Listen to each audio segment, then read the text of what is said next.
have before us the opportunity to forge for ourselves and for future generations a new world order. New world order. New world order.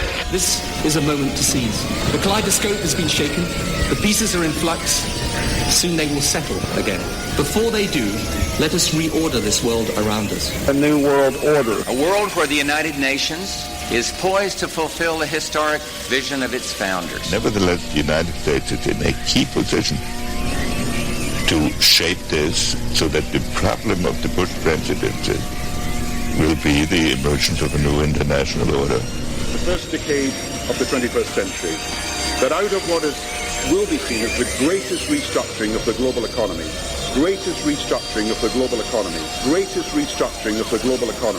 a new world order was created. Documenting the crisis of our republic. The very word secrecy is repugnant in a free and open society. And we are, as a people, inherently and historically opposed to secret societies, to secret oaths, and to secret proceedings. Waging war on the New World Order. In the councils of government, we must guard against the acquisition of unwarranted influence, whether sought or unsought, by the military-industrial complex. This is Govern America with Darren Weeks and Vicky Davis. Live from FEMA Regions 5 and 10, this is Govern America. I'm Darren Weeks. Vicky Davis is here as well. It is the 7th of March, 2020. As we are once again diving in here to all the news and information that's all happening all across the country and around the world here, and trying to keep track of everything. Good morning, Vicky. Good morning. I caught you off guard, didn't I? See, that's what I try to do once in a while, catch Vicky off guard. It's a little game we play here. I have so many windows open on my machine. I was trying to get organized a little bit, but it's a last-minute scramble. I know all too well about the last-minute scramble. I was sitting there, and the open was about to hit, and I just realized, oh no, I got to get the phone bridge up. So I do my own last-minute scramble every single week, it seems. Yeah. So anyway, what's been going on in your neck of the woods? Well, some very interesting stuff has been going on here. Transpiring, yes. There is a movement in progress. And I've been trying to figure it out, put it together, because it does involve me. And so I've been trying to figure out, okay, what's the gambit? Who's involved? Who's associated with whom? And just, doing what I do, trying to integrate that with the research that I've done. Okay. Because it's all part of it. And I want to start out by talking about the organizational structure of the New World Order. Okay. Which, some people will say, man, is that woman arrogant? That she thinks she can figure out a global conspiracy, but only the New World Order people would be thinking that. New World Order people and just about they're in their ivory towers. Everybody else. The slaves aren't supposed to be able to figure anything out. Right. And so people judge other people by themselves, and they think they're pretty smart. So how could you possibly know anything that they don't? Right. And so, all right, a couple weeks ago when I published that article about surrendering our economy, okay, that I had been thinking about that for quite some time, because the Asia Pacific Economic Cooperation Organization is an organization of economies. Now, while they talk about countries in their documents, their strategic planning for what all of the countries in their organization are going to do, on the list of members, they list member economies. Okay, so that's really where I first got the idea, and just thinking that what this movement, this global trade business was about, was the separation of the economy from the political system. Okay. Of that, which I realized this morning, is the foundations. Okay, we have foundations operating all over this country, and they're funded by corporations. Mm-hmm.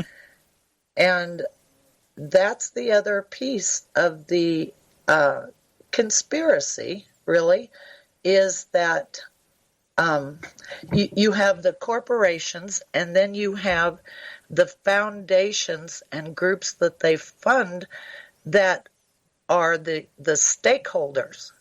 Right. Okay, now you and I as individuals, we don't hold any stakes. No, we don't. No, we're completely stakeless. We are the stake. STEAK. That's right. Very, very, very well put. So that's the organizational structure, and that organizational structure goes back. It was agreed upon in 1936 by the Carnegie Endowment for International Peace and the International Chamber of Commerce. And those two organizations wanted this world trade for world peace. They had the idea that peace would only come if the world was totally open, if all governments were dissolved, and if between the commercial aspect of business and the social aspect of organization of life would replace an organized governing structure. Okay, with the idea that the basis of the idea was that governments form militaries, and militaries are what cause war. Yeah. So if you reorganize the world such that you only have business and this social side, the social organizations to manage the herds of people, then that doesn't you don't need a military. That doesn't seem to be working. It doesn't seem to be working at all. It's everywhere we turn, totally insane. We've still got plenty of militaries, and we still have plenty of wars. Right. The more you understand about this structure, the more you can see how truly insane it is. It's like the world is in the grasp of yes, people that are absolutely nuts. Yeah, the insane are running the asylum. That's right, and it's the foundations, the Carnegie Foundation, the Ford Foundation, all of these big foundations. They're old foundations that really are the power behind it, and the biggest one, of course, is the They have their businesses associated with it, and one of the biggest ones is, of course, the Teachers Union, which was started by the Carnegie Corporation. Andrew Carnegie. Yeah, and that one's particularly egregious because this whole idea of tenure and everything, it's very problematic. Right. And it's the monetary power behind them. That's the problem. That's the biggest problem. Because how many teachers do we have in this country? I mean, it just boggles the mind to think of a conspiracy that involves the teachers' unions. Well, and the thing is that the thing that's odd about it is that we have a shortage of teachers now.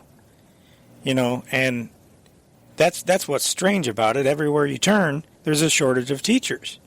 Well, that's the mantra. Shortages is the mantra. No, it's real. It's real because I know my daughter. My daughter's a teacher, and she's a substitute. She's not certified, but she's going into it, and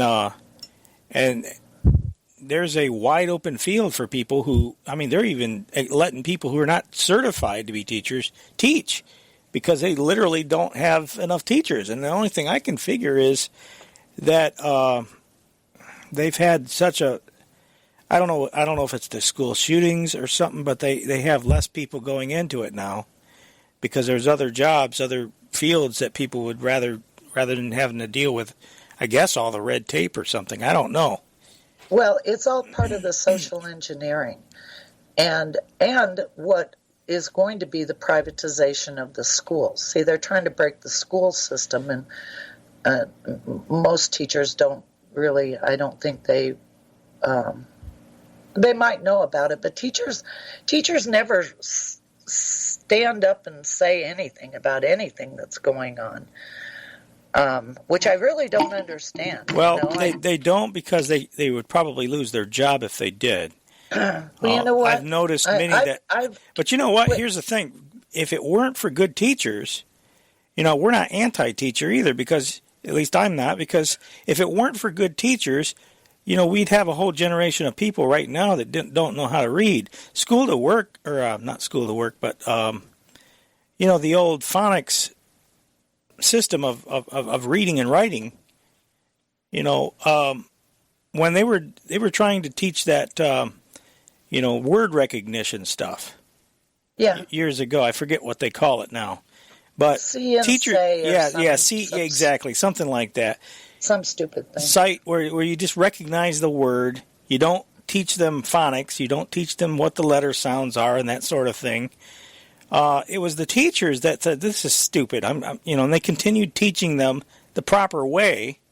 And that's the only reason. But those old, my understanding is that those old books, see spot run, run spot run, where they keep repeating the same words over and over again. Those were supposed to be some of the early word recognition types of programs. Instead of phonics, they were supposed to take the place of... I learned to read that way. See spot run, run spot run. but after that, that's just to introduce children to the concept of reading and what you're doing. And then they began with the syllables and all the rest of it. So my understanding they always use that as the as an example, but you got to start somewhere, Yeah, but you don't have to start remember, you're working with repetition. With little kids. It's the repetition, Vicky, and the only reason why they didn't use that is because the teachers. I mean, the only reason they used the books. But the only reason they didn't actually teach it the way that it was intended to be taught is because the teachers wouldn't do it. The teachers had enough of the, what did you say, sovereignty? They have enough of their own autonomy that they were able to deviate from the specified way of teaching and teach their own way. And that's important because now they're trying to take the teacher completely out of the equation. Now they're trying to make the teacher nothing more than a facilitator in the classroom. Right, elevating the children as if the children have some experience. We're seeing this everywhere, aren't we? I mean, with Agenda 21 and all this Greta Thunberg stuff, and let's listen to young people who have no experience, their heads full of Marxist professor stuff. These are the people we need to be listening to because they have unique experiences. And I've always said, unique experiences of ignorance. They have nothing. They don't have any life experience. Life experience is what teaches you better than anything else. Because you've seen situations before, so you know how to handle them. You've learned through the school of hard knocks, and many times you learn the stuff that you've been taught was wrong. And that was intentional. But let me just say this. I am not opposed to teachers or public education. I think public education is very important. because it gives everybody a basic education, and the ones now I'm not necessarily in favor. Hold on. Okay. It's been destroyed. It has been destroyed by this socialist movement, and I blame it right on the teachers union and Carnegie. Yeah. Okay, so I'll put it there. But in terms of everybody learning how to read and everybody learning how to do basic mathematics, I think is really important. And how you would do it if you didn't have public school, I have no idea. Because people would have not to teach everybody at home. Not everybody has the time to or the education. There's a lot of people out there that are just not qualified to teach their own children. And that's a fact. Yeah, that's a fact. Time is a problem. I agree with you, and I want to make it clear. I am not for the public education system. I think it's a horrible bureaucratic nightmare. What would you replace it with? Tell me that. Well, I think we should go back to having our own local schools, and they could be taught by people who are privately paid. I'm not talking about corporate schools. Although I guess that would be, you'd say that would be the de facto thing. Homeschooling obviously is the number one thing if people can do it. But I agree with you, not everybody is cut out for that sort of thing or has the time and the ability. Probably about 2 or 3% of the people that can actually do homeschooling with considering their time, their income, their own education, and so forth. It's that's a very difficult thing, and people that advocate for homeschooling, they're ones that are making, a good amount of money. Maybe the wife doesn't have to work or whatever. Yeah, my wife and I, when you look out there at the average, where you've got both mom and dad working to pay the rent and do all of the things, it's just simply not possible. Yeah, my wife and I, we did it. But I got to confess, it was very, very hard. We did it until my oldest daughter was up into the 4th grade. And then at that point, that was 2004. So my mother, we had a significant couple of family tragedies that happened at that time that just totally blew us out of the water. One of them was my mother-in-law had a stroke. And so she was in the hospital in Jackson here. And at the exact same time, my mother had cancer, and she was in the hospital in Russellville. Well, I don't know, it was actually Birmingham, Alabama. And so that was I was making trips back and forth from Michigan down there, and I literally, the darkest time of my life was when I had to leave my wife here in Michigan at the hospital with her mother, and go to Alabama to visit my dying mother. And it was a terrible situation, but because of that whole situation, my daughters started to fall behind, and I very reluctantly had to enroll them in the public schools, and I felt like I was throwing them to the wolves. It was a terrible ordeal, but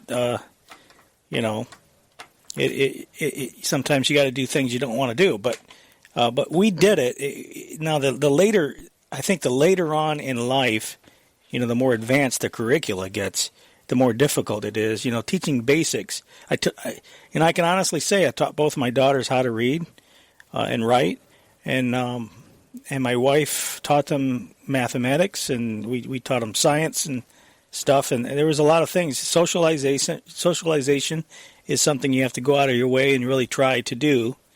Because that is a problem, but it's doable, but it's difficult if you do have to be committed to it. That's for sure, and it generally doesn't take that long, a couple 2-3 hours a day. The main thing is that you have to be consistent. And you definitely have to be committed, because there are times you will not feel like doing it. Right. Okay, so the point is, though, that it is not a workable solution when you're talking about public policy. Okay, for your family, it was a solution up until the problems with your family. Mm-hmm. But when you're working on public policy, you have to, have something that works for the majority of people. I understand what you're saying, and I'm not even disagreeing with you. It's because it's real easy to say Pollyanna things and make. The problem is that the majority of people aren't going to necessarily thrive in that type of environment. It's human. It's human nature. But they should, except that we have an insurgence. Our country is at war, but it is a war of social war. You would say, I think, economic and social war, and the origins of it go back to the Scottish Enlightenment and this idea of world peace through world trade and the breaking of the nation states, the breaking of the Westphalian system of nation states. Mm-hmm. Okay. So, and it was in 1990 where it was the race to the finish line. And that's when George Herbert Walker Bush, made his New World Order statement. Mm-hmm. And he really meant a new world order. I don't think any of us knew what he was talking about. I know I certainly didn't. But it did raise the hair on the back of my neck when he said it. I don't think I knew. I remember that, and I remember it was. I was raised up in the church. I mean, I went to church when I was a kid, and I remember when he said that it blew me away because of biblical prophecy, and I knew right then. I knew enough about how the world worked. From my dad, he used to talk about the John Birch Society, and he talked about a lot of things that about world government. So I knew these people weren't good. I understood that George Bush wasn't a good person. Because I think I'm not sure when the last time was we had a good president. I don't know that we ever really have had a good president. I mean, because generally a lot of these people. Even throughout history, it seems like there's both good and bad. There's always kind of a mixed bag in there. You know what I mean? Well, Woodrow Wilson has to be near the top of the list of the worst. Yes. Because he's the one that brought this whole international agenda through the League of Nations to the United States. Well, he brought in the Federal Reserve, too. Mm-hmm. Yeah, and that was all part of the movement, the initial movement of this international conspiracy taking shape, importing it to the United States. And who did that? Carnegie. Carnegie did. He's the one he paid to build the Hague, the International Palace of Peace or whatever it is. I can't remember what the name of it is. But the idea was, okay, now here's where I have a quote, and where it is I don't know because I have too many windows open. I'll have to find it during the next time we go to break. Okay. But it was during 1990 when they began the restructuring of our government.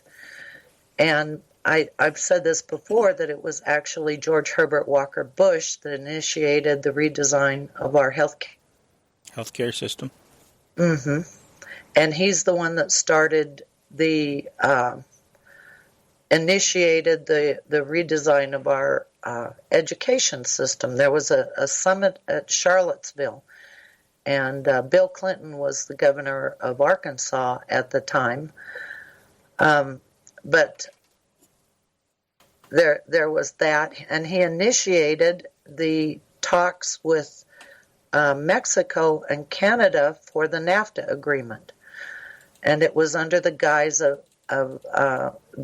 Bush had a program called the Enterprise of the Americas. And you can look that up, and read about it. Of course, they never say the ultimate idea is to disintegrate the government. They never say that. But de facto, if you look at the programs and see what the impact of those programs was, what the objective was, you can see it just as clear as day. But you have to actually look at the organizational structure, look at the program, see what the impact, figure out what the impact of the program was, and then you understand what they were doing. Yeah, it's interesting. People don't realize just how both political parties work together. All candidates, in office seem to work together to accomplish the same ultimate goal. When you look at these things, so on the one hand, you got all this surface level political stuff, but deeper beneath the surface, and you don't have to look that far. They're working hand in glove. Just hand in glove. It's amazing. They're all the best of friends. But you wouldn't know it. It's like the corporations and their foundations. They work together. Corporations fund the foundations that supposedly represent the opinion of the people who belong to the group, but they really don't. What they're doing, they're working with the corporations and they're social engineering the people who join it. Yeah. All right, let's take the bottom of the hour break. We'll be back in a moment. Vicky Davis is here. I'm Darren Weeks, and this is Govern America.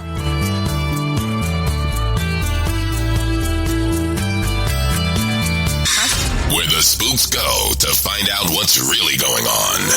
This is Govern America. Welcome back to the broadcast. This is Govern America. GovernAmerica.com is the website for the show. That's GovernAmerica.com. And my email address, radio@governamerica.com. Vicky, go ahead and give your information out, please. Okay, my newer website is called thetechnocratictyranny.com. And my old... The older website? The older website is channelingreality.com. And you can get to either website. If you get to one, you can get to the other. And my email address is on both. Yeah, cross-linked. All right, very good. All right, and if you'd like to call in, folks, and join the show, you can. 610-600-1776. That's 610-600-1776. Or you can call toll-free 844-646-8376. That's 8446-GOVERN. Continuing on here, I don't know if you found your quote. Yeah, I did. I found the quote. Go ahead. Okay. This quote is from a book called The Merchants of Peace, 20 Years of Business Diplomacy Through the International Chamber of Commerce.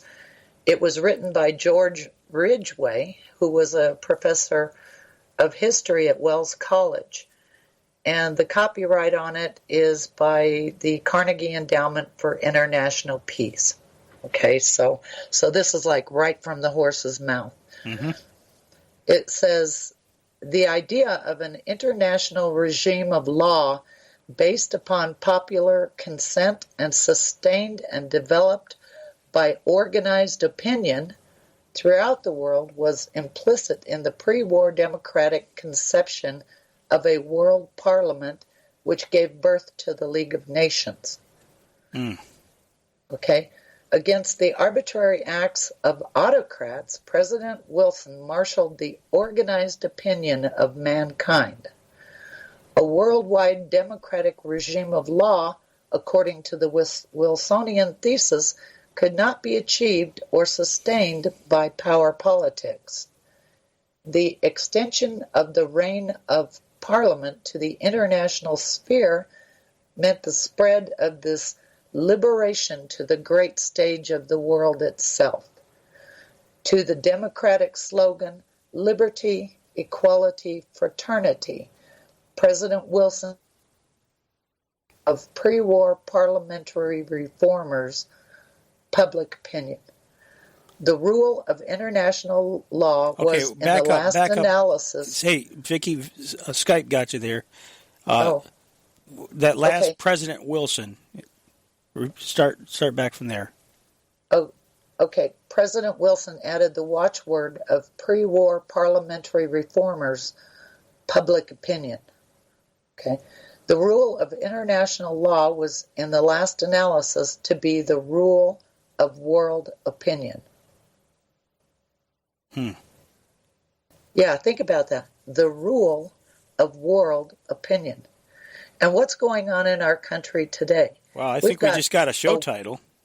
The rule of war opinion. A war of public opinion. Yeah, and the public opinion, it's funny that you say that because public opinion is being supplanted big time in the public sphere. With all this censorship going on everywhere, they're steering public opinion. They're controlling public opinion. That's exactly the point. Yes, they are. So intentionally so. I'm looking at an article from there's an organization, there's a publication called Spiked, but they link to the Times out of the UK.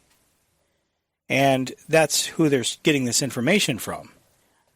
The headline is, "Policing humor is no joke. Thousands of people in Scotland have been logged, Vicky, on a police database for making rude jokes online." Yeah. They're saying Police Scotland are up to their old tricks again. It was revealed last week that they are logging jokes made on the internet because someone somewhere might have their feelings hurt. A Freedom of Information request by the Times showed that more than 3,300 non-crime hate incidents, that is, offensive remarks, including jokes on social media, have been stored on a police database somewhere north of Hadrian's Wall over the past 5 years. Hundreds of Scots were placed on the insidious database last year alone. When logging a social media joke as a hate incident, cops trawling through Twitter must judge it to be motivated by hostility toward race, religion, or a person being transgender. I love how they word that. A person being transgender, not a transgendered person. A person being transgender. It's like they say, somebody's not homeless; they're experiencing homelessness. Yes. That's not going to identify you. Anyway, but it does not take much to meet the threshold. According to guidance issued by the College of Policing, an incident can be judged hateful, irrespective of whether there is any evidence to identify a hate element. The jokers would then have their repeated behavior monitored by police for signs of criminality. Frighteningly, although none of these incidents in any way is against the law, the police's record could show up on an enhanced DBS check. These are used by employers, Vicky. Yes. Employers to check an applicant's suitability for a job. You know the China social scoring system? That's kind of what this sounds like here. It is exactly what it is. Police Scotland insist that these hate incidents will only be revealed to potential employers if cops deem it relevant to the job in question. But given the low bar the police have already established for putting people on the database in the first place, who can say what jobs would be discounted? This is a terrifying state of affairs. In police stations across the land, there are teams of rozzers looking through social media comments and impugning the motives of those posting them. Most perplexing is the fact that these non-crime incidents are logged at all. Defenders of non-crime hate incidents argue that logging them allows the police to take preventative action against more serious hate crimes.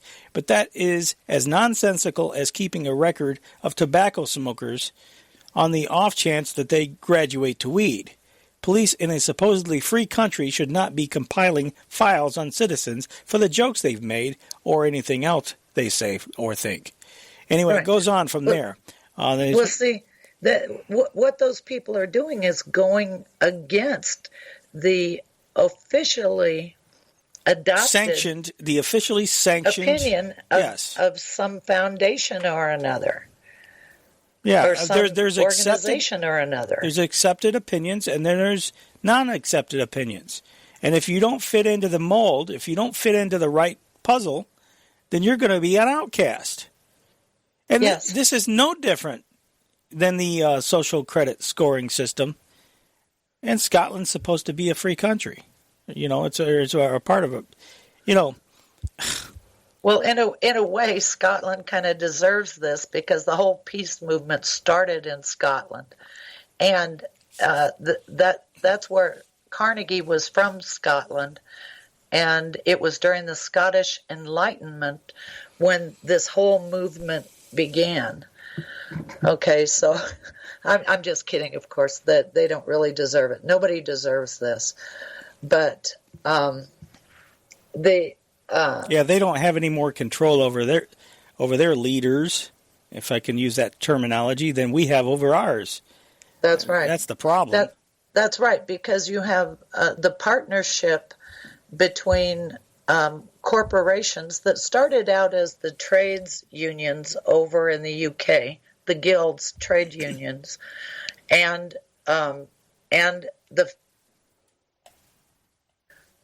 that they fund. So, the reason why this is such an unworkable system is because for every line of business, if they are promoting their interests through a foundation, you'll have a different line of business promoting their interests through a foundation, and they're at odds with each other. Mm. So there can never be peace. It's the peace movement is for perpetual war. Yeah, it's a sad situation, I tell you. We're never going to get away from. It's complicated to figure it out, and most people don't want to take the time to figure it out. But you would think that the leaders of this country who are living through this would figure it out. You know, this is what the CIA should be doing. Well, the leaders in this country, the only thing they care, and I even hate that term leaders because we're not supposed to have leaders. We are supposed to be the leaders, and they're supposed to be the followers. I mean, representatives they are representing the people. Now, of course, we know that's not true, and the tail's wagging the dog here. But anyway, that's because of this organized movement, organized opinion. These foundations represent organized opinion. Yes, I agree 100%. You know, as far as war is concerned, war and peace, we were talking last week about how the United States signed an agreement with the Taliban that's supposedly ending the war in Afghanistan. That thing's already fallen apart. Oh, really? Didn't take very long. Yeah, RT. Here's an article just today.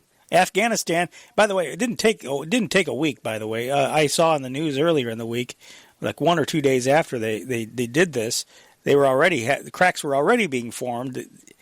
They said, you know, and this was, I think, PBS NewsHour, believe it or not.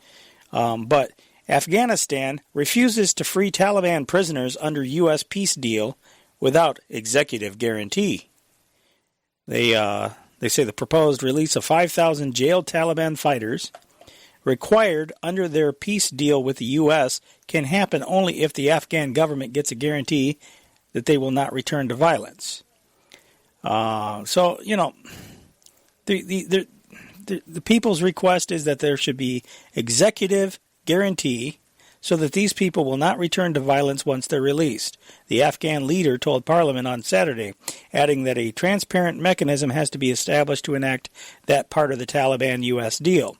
Under the agreement signed by the U.S. and the Taliban in Qatar last Saturday, as many as 5,000 members of the militant movement currently held in Afghan prisons would be released by March 10th. This would pave the way to an intra-Afghan talks on the future of the country. Ghani, who is to be inaugurated on Monday for his second term as Afghanistan's president, said earlier that his government was bound to no commitment to free the prisoners. During his parliament speech, Ghani asked MPs to provide 7 lawmakers to participate in the Reconciliation Council, a body that would handle the talks with the Taliban on the government side. He wouldn't promise that any of them would be included in the negotiating team, however. So, that whole thing's going to fall apart, and one thing we didn't mention last week was the fact that, and here we got an agreement with the Taliban, supposedly because they're our friends now. But we were told during the war on terror that they were our enemies, that they were terrorists. And I referred you to that article last week after the show. I've talked about it so many times on the show that it's kind of old hat for, probably anybody that's been listening for any length of time. But the Global Post article, which is on the Reuters News Service website, Who is Funding the Afghan Taliban? You Don't Want to Know. That was dated 2009. And basically the article talks about how, we're secretly, the United States was secretly going through and giving them money. And, if they don't want a bridge blown up, they pay them not to blow it up. This is how things have been working all along. They've been working with the Taliban, even as the American people were being conned into believing the Taliban was supposedly our terrorist enemies. Mm-hmm. So it's sad that and now we see from Defense One, House bill tries to force Trump to keep troops in Africa. You know how we were talking before about the overreach of the various branches of government? Yep. There's legislation now from Jimmy Panetta of California, and he's introducing legislation supposedly limiting. I say he can't, but limiting President Trump's ability to remove U.S. troops from Africa. The latest salvo in broad congressional opposition to rumored withdrawals from the continent. It's crazy. Well, they have the U.S. military and NATO are the defenders of globalization, and globalization is open borders everywhere, freedom of movement for people, goods and services and capital. And so, they've had our military over there fighting the Taliban, and the Taliban protects their territory. So they were fighting them for a while, but now they're making peace with them for a while. It's insane. That's what I mean. This whole global concept is absolutely insane. And the idea is to eliminate nation-state governments and the militaries. So, they're sending our militaries out to get chewed up in a system that will never, ever work. It will never work. It reminds me again of the 1984 by George Orwell, where you had Oceania, East Asia, and Eurasia, and Oceania was fighting East Asia, and something happens, and they switch to Oceania was, the enemy. They were allied with one and fighting the other. Then something would happen, and they would switch loyalties, and then they would be allied with the other and enemies with the one, and that's the way it always was. Uh-huh. And it's that's exactly the way it is over in the Middle East. And you're not supposed to remember any of this. It simply can't work. I don't know, You're not supposed to remember any of this. Hey, these are the people we went to war with in the first place, supposedly. Now all of a sudden we're friends with them. It's crazy, but this legislation that they're talking about, they say, according to a copy obtained by Defense One, the bill would prevent the administration from using any money in 2020 to reduce the total number of United States armed forces deployed to Africa until officials produce a series of unclassified reports to Capitol Hill. The reports would cover everything from the impact of the withdrawal on efforts to combat violent extremist groups on the continent to the effects on growing Russian and Chinese influence there. They got to have the little Russian bashing in there. Defense Secretary Mark Esper has been carrying out what he terms a blank state review of U.S. forces in Africa, currently around 5,200 troops who are primarily working on counterterrorism missions. Last week, Esper confirmed to lawmakers that he was weighing deep cuts to the region. In testimony before the House Armed Services Committee, he said that the options he is considering are predominantly to reduce presence as part of an effort to refocus department efforts on threats from China and Russia. But lawmakers on both sides of the aisle have pushed back, arguing that pulling back from the region will allow terrorist groups to flourish and give Russia and China room to expand their influence. So you have this petition, and that's really what it's about, I think, is the global competition between Russia and China versus the United States, forcing us to stay engaged in all of these endless endeavors, in various parts of the world. Mm-hmm. Okay, and you're right. I mean, they started something that they can't finish. These globalist ideas of Carnegie and the International Chamber of Commerce. Okay, now in 1990, this is when this all was kicked off. I mean, it's been in progress for over 100 years, but the kickoff to the race to the finish was in 1990, and Senator Claiborne Pell put something into the congressional record. It was written by Senator David Boren and was published in the Washington Post. The title of it is America's Role in the World. Okay, it says, the second paragraph, those who doubt that economic competition is more and more replacing military competition should examine what is happening in the intelligence field. An increasing directed against the United States comes from spying by foreign governments against American companies aimed at stealing commercial secrets. Well, if you allow foreigners to come into our country that, I don't know if they would have known that this at this time, that the idea was to end nation states and to have corporations be free in the world, competing, that other countries would send spies in to get information on what the corporations are doing so that they could compete in a world based on economics. You see? Yeah. I got a loud plane flying in the background. I'm sorry. Oh, so do I.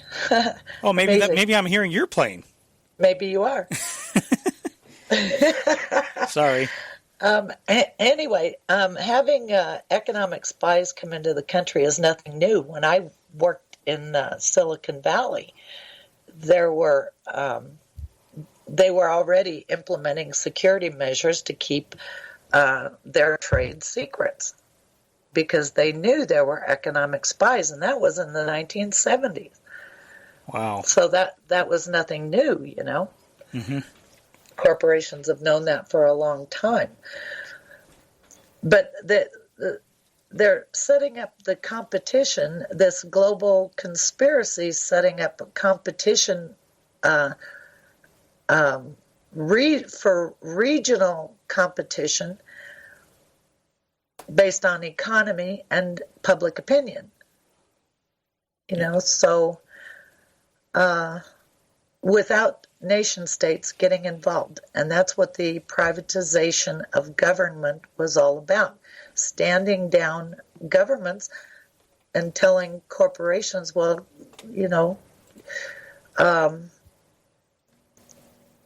except they don't really do that, Government has partnered with corporations.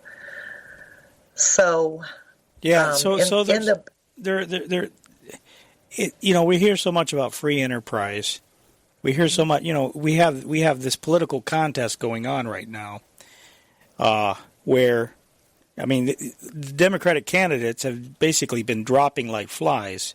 Now what we have left are 3 Democratic candidates. Tulsi Gabbard isn't even on the radar because they won't allow her to be on the radar. She's too anti-establishment. And so you're left with, I think the reason why they're allowing Bernie, he's got a lot of support, but at the same time, I think they think that he's easy to beat because he's a communist.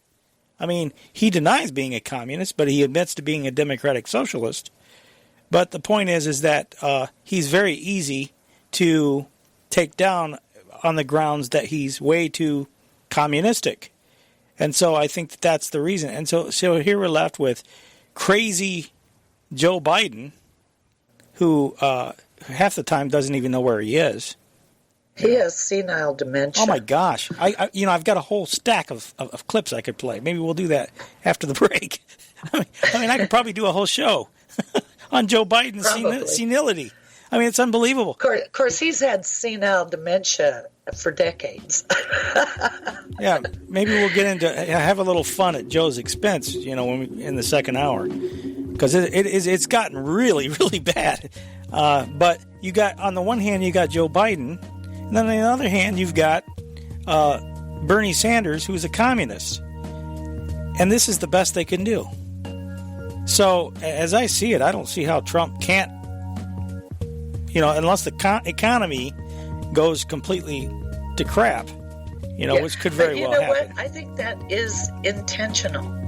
We have 2 political parties, but there's only one brain behind both of them. This is true. This is very true. Tell you what, let's go ahead and take the top of the hour break, and we'll continue in hour number 2. Stay with us, folks. GovernAmerica.com and TheTechnocraticTyranny.com, and we'll be back here in just a moment.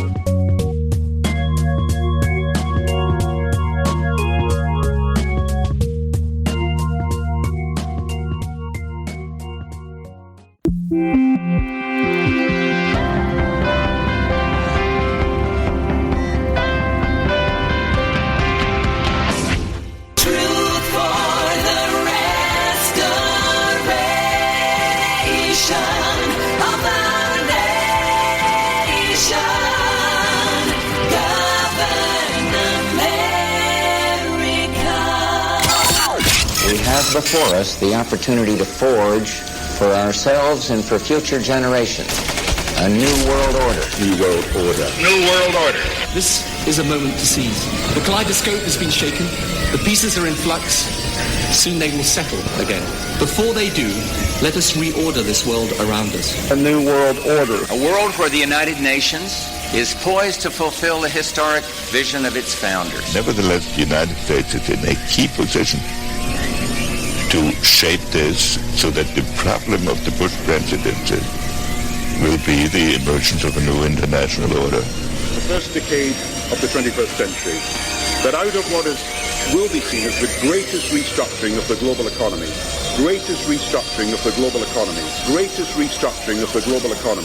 a new world order was created. Documenting the crisis of our republic. The very word secrecy is repugnant in a free and open society. And we are, as a people, inherently and historically opposed to secret societies, to secret oaths, and to secret proceedings. Waging war on the New World Order. The councils of government, we must guard against the acquisition of unwarranted influence, whether sought or unsought, by the military-industrial complex. This is Govern America with Darren Weeks and Vicky Davis. Live from FEMA Regions 5 and 10, this is Govern America. I'm Darren Weeks. Vicky Davis is here as well. This is hour number 2. It continues to be the 7th of March, 2020. I see in the chat room, CFR to Hell says there's absolutely nothing in the media about Elaine. Elaine Brown, I guess, is being released today after 12 and a half years in prison. Many people. Is she the lady that wrote that book?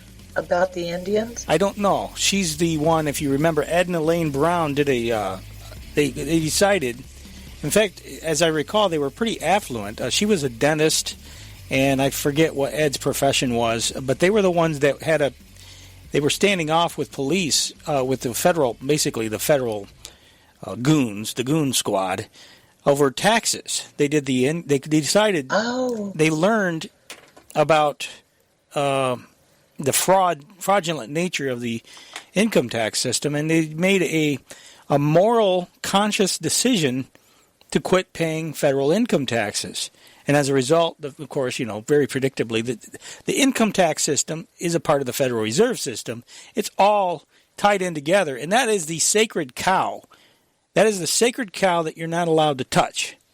I mean, they went after them, and they prosecuted them ultimately. But during the time, they had a lot of people going in and out, bringing them water, bringing them supplies, and Elaine was working on them, working on their teeth, as I recall, because, people were needing dental repairs and things like that. So in her home, they had a beautiful house. I mean, so it wasn't that they couldn't afford it. So it was a moral decision on their part. But apparently after 12 and a half years in the penitentiary, now I don't know when Ed's going to be released, but apparently Elaine has been. So that's good to hear. Although it's such an unjust movement, that tax movement against paying taxes, that really was an attack on the nation state. Absolutely. And if you put that in the whole bigger context of what's going on in the country. Now, I put the foundations in these groups on the left side of the spectrum because their objective really is the demise of the nation state. Well, I don't put them on. The dialectical spectrum, in my view, is all a part of the same thing, and we refer to left and right and that sort of thing. But really, it's all Hegelian dialectic. Ultimately, all the wings lead to the. They're all a part of the same bird. They're all a part of the same right about beast. That. But the attack on the groups that attack the nation state. Mm-hmm. I don't know. Maybe you're right. Maybe that's not fair because it was the Republicans who were behind the NAFTA agreement. George Herbert Walker Bush started the negotiations on that, and he signed it before he left office. But then Clinton signed it again. You're right in the sense that the foundations, a lot of the foundations are tied to universities, that they tend to be very left-wing. Mm-hmm. But I don't know that it's an exclusive thing. It's interesting to think about. But yeah. Well, the point is, though, that it's organized opinion for a purpose. Yes, that's their exactly. objective, is to organize opinion. If the group you're in, if their organized opinion is an attack on the nation state, you're going to get in trouble. Yeah. Exactly. Yeah, you don't go against the hierarchy. How dare you? Well, and you know what? That's really why I started studying all of this. I was trying to figure out what the heck is going on that our country is importing H-1, people from India to take American IT jobs. Because that is the ultimate betrayal. If you put your own people out of work because you're massively importing foreigners to take those jobs, that is the ultimate betrayal. Yeah, now he's saying that she was released on February 28th, and Brown supporters Danny Riley and Jason Gerhard were released on January 29th. Political prisoner Ed Brown, he's posted a video in there. So that's that information. CFR to Hell posted in the chat room. It's interesting. Yeah, it's a terrible situation with what happened back then. I remember it almost like it was yesterday. Here, listening to there was a radio network where they were concentrating on that. It's now, I think it was the We the People radio network, and it's now defunct, but they were covering that pretty extensively on all their broadcasts. But anyway, moving along here, before the break we were talking about the senility of Joe Biden. And one thing that I thought was interesting, Vicky, is, of course, we got Michael Bloomberg. I don't even know why. He dropped out of the race just about as quick as he dropped in. And but he said something very interesting, and it kind of gives you an idea of just where we are in American politics and where we are really in everything. He pretty much confirmed what we've always believed about why Trump, and again, I want to make it very clear, I am no fan of Trump. Okay? Everything I have to say, I couch in that. Because Trump he's not doing, in many cases, what he should be doing. But in my mind, there's no question, though, that he has not been the choice of the intelligentsia. Well, Bloomberg came out when he was still in the race and kind of said that same thing. Here's Michael Bloomberg on one of the shows. But you have to have somebody that's been there, done that, and will do it right, and will guide us through the tough times, particularly day one. What does the data today tell you about the voter that leads you to believe that you can win?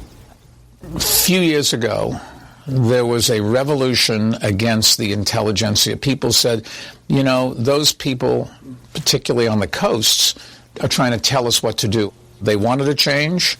That explains Donald Trump. Now, people seem to have changed. This cycle, people want stability.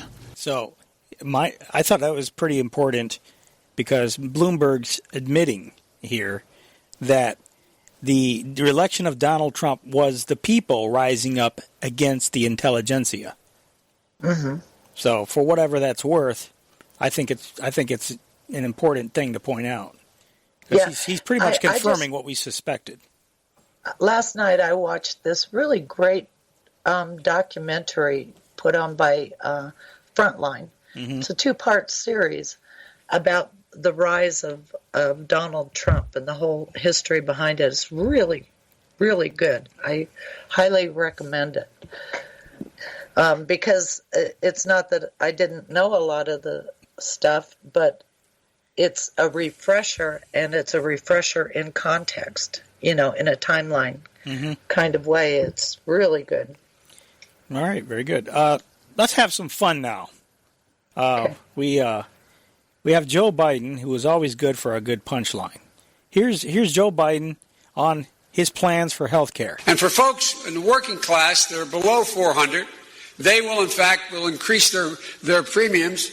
The public option will be available in my plan.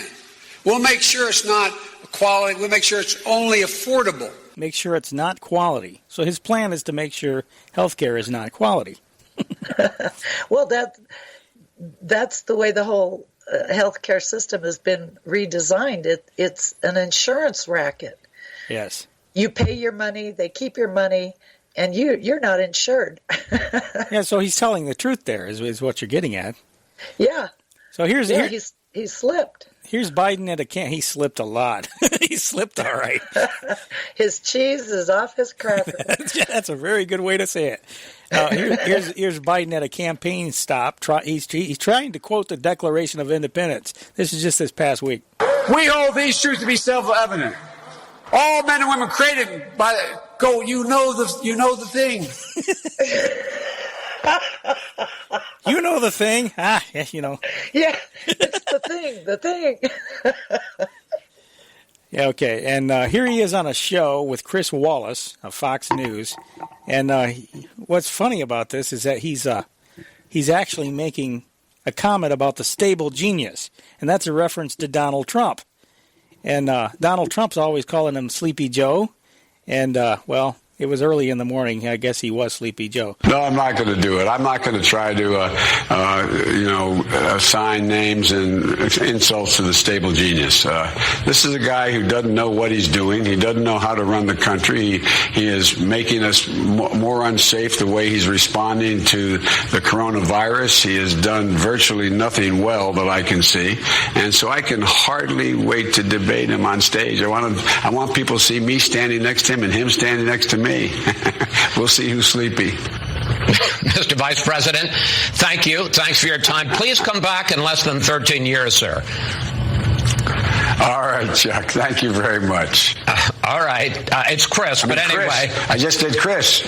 No, I just did Chuck. I tell you what, man, these are back-to-back. Anyway. No, it's okay. I don't know how you do it early in the morning. So he really is Sleepy Joe. And, of course... It's sad, really. It's sad.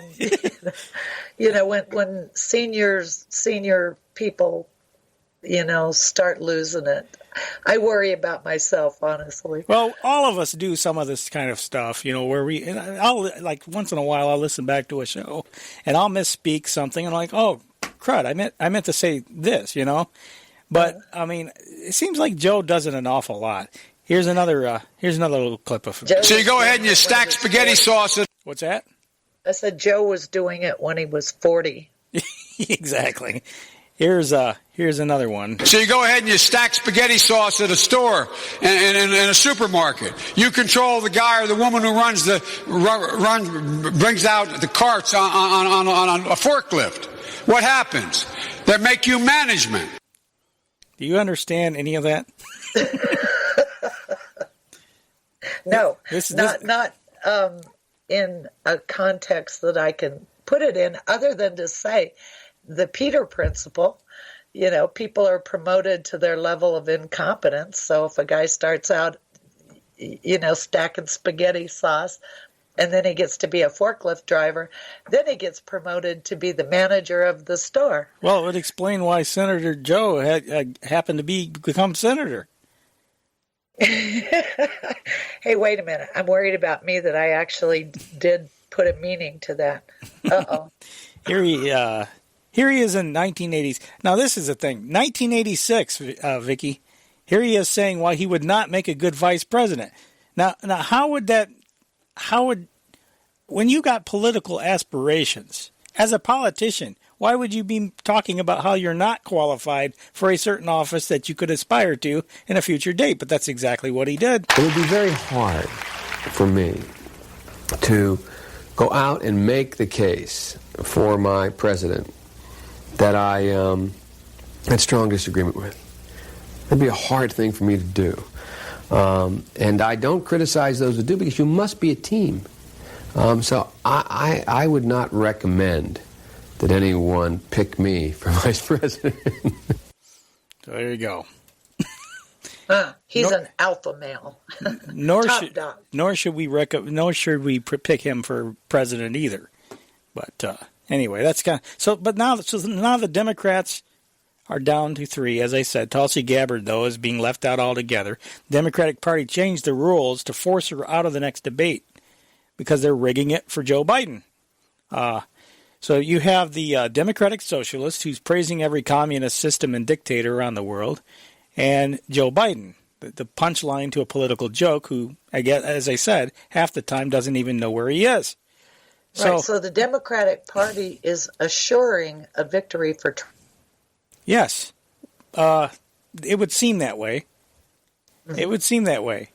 And you got to ask the question, is this engineered?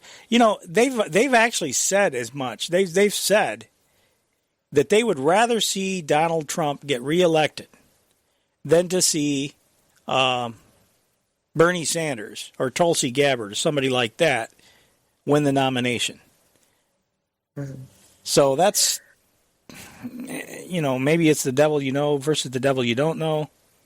Well, logically, I think what would happen if Joe Biden is the nominee, he will pick Hillary for vice president, which is really a more dangerous position anyway, because it's the vice president that works with the administration on what the policies are going to be. And Hillary is a policy wonk.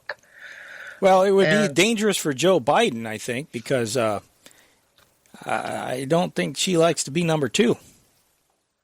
Well, the thing is, though, that whoever is vice president really is number one in policy. That's something I noticed a long time ago. I called it the second man or third man down strategy. Okay. The person on top is really kind of like the red flag that you wave at the bull. The person to take all the arrows. Face, the public face. You know, they are the ones that you shoot the slings and arrows at, while the second man down or the third man down is the one that's really doing the dirty deeds. Yeah, the number one is the lightning rod, always. Yeah, that's a good way to put it. Uh-huh. Yeah, so anyway, this is the state. This is where we're at. And you can basically choose your fighter. My name's Joe Biden. I'm a Democratic candidate for the United States Senate. Look me over. If you like what you see, help out. If not, vote for the other guy. Give me a look, though, okay? And everybody was totally convinced that Castro was the worst guy in the world, that all the Cuban people were going to rise up in rebellion against Fidel Castro. They forgot that he educated their kids, gave them health care, totally transformed the society. All right, Chuck. Thank you very much. All right. It's Chris, but anyway. Chris. I just did Chris. No, I just did Chuck. In fairness to China and its leadership, is if I'm not mistaken, they have made more progress in addressing extreme poverty than any country in the history of civilization. Right here in the state of South Carolina. Here in California. Here in Nevada. And Des Moines. I'm in Dubuque. In the state of Ohio. Iowa. For some reason or other, being very excited when Fidel Castro made the revolution in Cuba. Kennedy was playing the conservative. And actually, when you read novels, people say there's a sick feeling in your stomach. Usually I'm sufficiently unemotional not to be sick, but I actually got up in the room and almost left the pew. He's going to be up exponentially. Exponentially. Exponentially. Exponentially. Exponentially. Exponentially. Exponentially better. When Fidel Castro came into office, you know what he did? He had a massive literacy program. Is that a bad thing? I got hairy legs that turn blonde in the sun. When we were in Moscow, people here also were extremely impressed by their public transportation system. Chandeliers that were beautiful. It was a very, very effective system. His mom lived in Long Island for 10 years or so.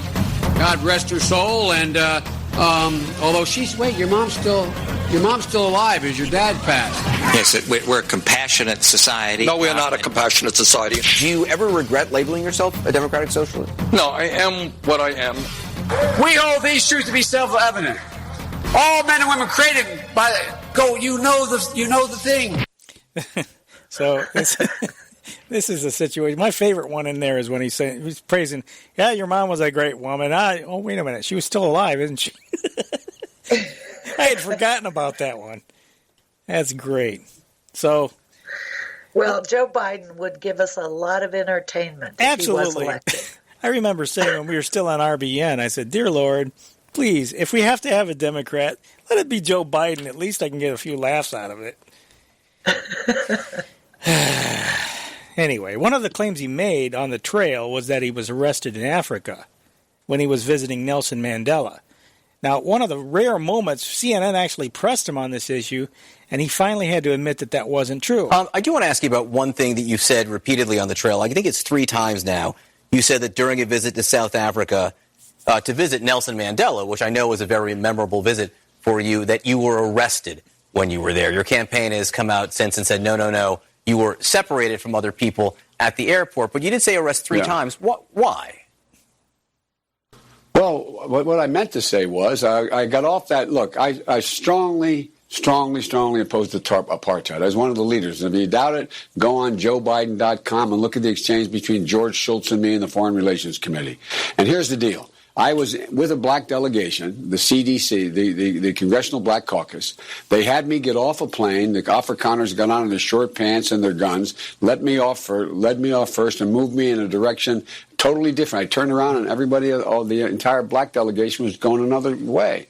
I said, I'm not going to go in that door that says white only. I'm going with them. They said, you're not. You can't move. You can't go with them. And they kept me there until finally I decided they were clear I wasn't going to move. And so what they finally did, they said, okay, they're not going to make the congressional delegation go through the black door. They're not going to make me go through the white door. They took us, if my memory serves me, through a baggage claim area up to a restaurant, and they cleared out a restaurant. I felt strongly about apartheid, one of the reasons we were there. And long after this, when Nelson Mandela was freed and came to the United States, he came to my office. He was one of the most incredible men I ever met. He sat down in my office, thanked me for trying to all the work I did on apartheid. And so that's the context of it. When I said arrested, I meant I was not able to move. Cops, Afrikaners would not let me go with them, made me stay where I was. I guess I wasn't arrested. I was stopped. I was not able to move where I wanted to go. He repeated that claim over and over and over again, that I was arrested, I was arrested, I was arrested. So finally, when he admitted, no, I guess I wasn't really arrested, blah, blah, blah. You know, I mean, but this will be forgotten. Now, if this had happened with any other candidate, you know, a Republican on the Republican side, and I don't care about Republican versus Democrat, I just hate the double standard. I'm just tired of the dishonesty and the double standard in the media. I was surprised that they actually pressed him on that. Well, they pressed him on it, but notice it went away. Yeah, they let him skate off. You know, he went on to other topics after that. But yeah, it's pretty sad. Moving along here, though, Biden also. Since I was on the topic of Biden, I decided there's some clips I've had for a while that I've been hanging on to. I thought I'd clear some of this out. He was at a Vice event for Democrats called the Brown and Black Democratic Presidential Forum. He was asked about how he would handle migration. If everyone thinks that we've had a lot of problems with illegals coming in, listen to what Joe would plan to do. First thing I'm going to do is make sure we protect dreamers. I'm going to send, in the first day I am president, I already have it written, send them the House and Senate, a immigration proposal that's going to provide a pathway for 11 million people. I'm going to end the idea that, for example, my wife went across the border in Brownsville with a member of Congress to help feed people on the other side of the border. Guess what? They're there seeking asylum. First time ever we've told people they can't come to America. That ends. The cage is closed. We, in fact, do not have, and the people are going to go back to school are ICE agents. No standing outside of hospital rooms. No standing outside of masks. No standing outside of a dentist's office or schools. We're not going to deport anybody who, in fact, has not in this country committed a felony.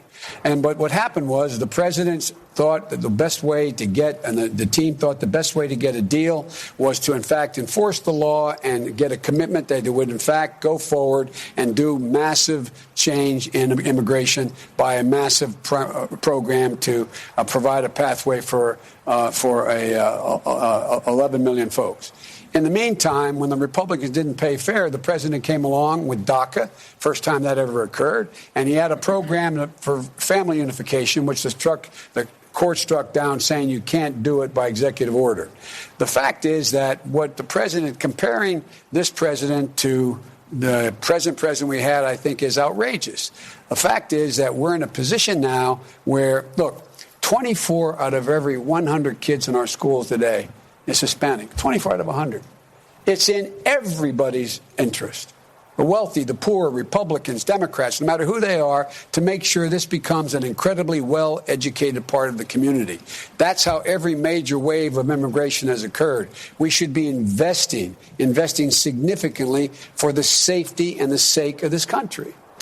You've rejected the idea of abolishing ICE, but have said that the system should be reformed in some ways. Yes. What exact changes would you bring to ICE as an agency?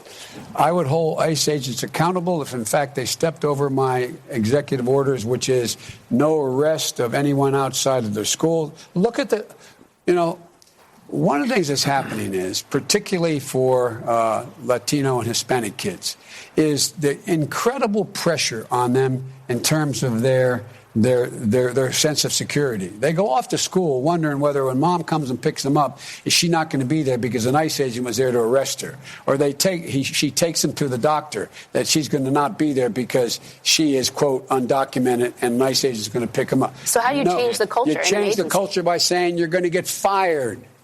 You're fired if, in fact, you do that. You only arrest for the purpose of dealing with a felony that's committed, and I don't count drunk driving as a felony.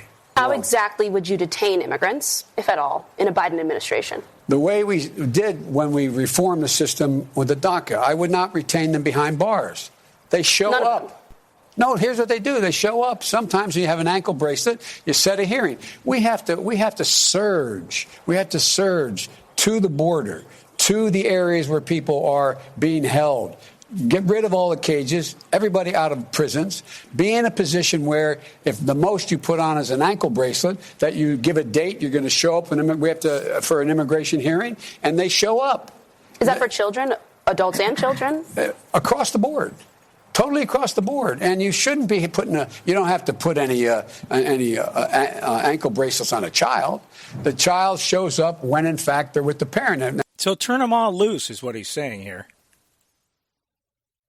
The agenda of breaking down the borders, breaking down the nation state, being replaced by the common market, the Soviet Union of North America. And so, because when you look at what Joe Biden just said in the context of a nation-state structure, and you can think of a nation-state as being defined by geographic boundaries. Yes. What Joe Biden just said there basically is communist revolutionary to break the United States. Yes, the collapse of the nation-state. If you don't have borders, just like you just said, you're defined by a geographic location. If you don't have borders, you don't have a country. And what he's advocating here is firing the very people who, if they do their job and enforce the borders, if they do their job, we're going to fire them for prosecuting lawbreakers. These people, when they come here, they are breaking our laws. There are laws on the books that are supposed to prevent illegal aliens from coming into the country. And the ICE is trying to enforce the law. So he's in favor of lawlessness. What he would do with ICE is keep those people on the payroll and not allow them to do their job, not allow them to enforce the law. Exactly. It's so it's just I think Trump will get reelected because I see no contender on the Democratic side that is able to, as long as the economy stays what it is, I don't see how he can't get reelected. After 4 years, we're going to have a Democrat, more than likely, come in and take the reins of office. And, whether it be Joe Biden, whether it be whoever it is. And I'm not just saying, honestly, Republicans, USMCA was a bipartisan effort. And I think USMCA is a huge step toward globalism. We've talked about this on the broadcast. Oh, of course it is. Yes. And globalism is the end of nation states. Let's just make it simple. But it's the end of the Westphalian system organization of the world. But at least the Republicans have to pretend, to a certain extent, that they really are genuinely trying to enforce the border. And in fact, for Donald Trump, he ran on that. And so he really has to play that game. And then he betrayed his constituency. By throwing he said he would get rid of NAFTA, and then he signed the USMCA. Right, and people are supposed to believe it's different from NAFTA, which it is to a certain extent. But is it better? I don't think so. It incorporates a whole lot of other stuff in it. It is not different. The basic tenets, if anything, it's worse. As we've talked about how they've incorporated a lot of this social justice warrior stuff right along with it. By the way, we did have a victory, a small victory. The U.S. Supreme Court gave states more latitude to prosecute illegals. They're going to make a big, giant issue out of this, but U.S. News and World Report. The U.S. Supreme Court on Tuesday widened the ability of states to use criminal laws against illegal they use the word immigrants. I hate that. They're aliens if they're here illegally. And other people who do not have work authorization in the United States in a ruling involving identity theft prosecutions in Kansas. In a 5-4 ruling, the court's conservative justices in the majority, they overturned a 2017 Kansas Supreme Court decision that had voided the convictions of 3 restaurant workers for fraudulently using other people's Social Security numbers. In the opinion, written by Justice Samuel Alito, the High Court found that Kansas did not unlawfully encroach on federal authority over immigration policy. The court's 4 liberal justices disagreed. While in 1986, federal law called the Immigration Reform and Control Act did not explicitly prevent states from pursuing such prosecutions, they said in a dissent written by, we don't care who writes these things, the law's overall purpose hands the policing of work authorization fraud to the federal government alone. President Donald... Identity theft is against the law whether you're a citizen or not. Yes. And that's what they were being prosecuted for, was for identity theft. Well, we're getting a two-tier system of justice here. The illegals, if they come here, they have more rights than you. That's the issue. Any protected class has more rights than the majority. Yes. It doesn't matter what the protected class is, whether it's women or whether it's pedophiles and their man-boy love association, or whether it's race, whatever it is. If they are a protected class, they have more rights than you do. Yeah. We were talking about Joe Biden. I'll leave that article there. That'll be in the show notes, like everything else we talk about. Joe Biden's, there's a Ukrainian court which is investigating Joe Biden now. They've ordered an investigation into whether Joe Biden violated any laws when he forced the March 2016 firing of the country's chief prosecutor. You remember how we played the audio of him at the Council on Foreign Relations bragging about how he got the prosecutor fired who was looking into Burisma and his son's activities? Well, now they're investigating that over there. And I'm sure the major press will probably not be talking a whole lot about that. You know, this is the amazing thing about it is this is the kind of stuff that Trump was impeached for, and yet Biden's got a free pass. But, you know, you can always have Bernie Sanders. He was on the Today Show, Bernie was, in 1981, and he was asked by Phil Donahue about his political views. And this is how the exchange went. But are you a capitalist? No, I'm not a capitalist. So you don't believe in the profit motive, free enterprise? If I have a better mousetrap, I make more money. There's something to be said for free enterprise on a local level and competition. But what we're happening in our society is we don't live in a free enterprise society. You live in a corporate capitalist society where in virtually every single industry you have giant multi-billion-dollar corporations competing, driving the small businessman out. But let's pretend it would work without all that kind of acquisition of power that is unfair and doesn't... Do I believe that the profit motive is fundamental to human nature? The answer is no. Yeah, you know what? Something really interesting is that I don't disagree with Bernie Sanders on that. Well, he's against free markets. Markets. I agree. That is the key word, and this markets. Is what you're saying here. I know what you're saying. And the problem is that's how he's sucking people in. Listen, you can go to the Communist Party USA website. You would agree with a lot of what they have to say. This is how they suck people in. Because in many regards, they're right about the overreaches of corporations and that sort of thing. So this is a dialectic, Vicky. Absolutely.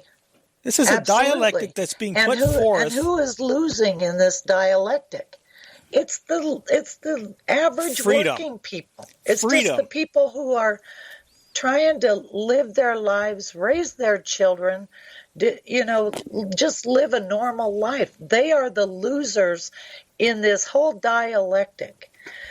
Okay, if these psychopaths ever succeed, and it's looking like they will, in implementing this whole system of no borders for corporations, and with the foundations defining public opinion, people what? They'll be enslaved de facto. Yes, they will. Because the thing is that what keeps the average person free is being the buffer between fascism and communism. And the United States used to have a really big middle class that served as a buffer between, the corporate fascism and communist tyranny. Okay, but when they implemented the market system, which meant the elimination of nation states, and all of the corporations not all of them, but the big corporations left the country to go produce somewhere else, they crushed the middle class. And when you crush the middle between fascism and communism, and so they come together and the people get enslaved. That's how I see it. Yeah, I agree with you. These dialectics are put forth on a daily basis, and they're the clashing between the different dialectics, and then it's just designed to bring forth the synthesis, the new synthesis, and we're seeing that go forth right now. Joe Biden sat down with a journalist from Axios. This reporter didn't press very hard, but at least he pressed Biden to answer a few questions about this whole Burisma thing and his son's involvement in Ukraine.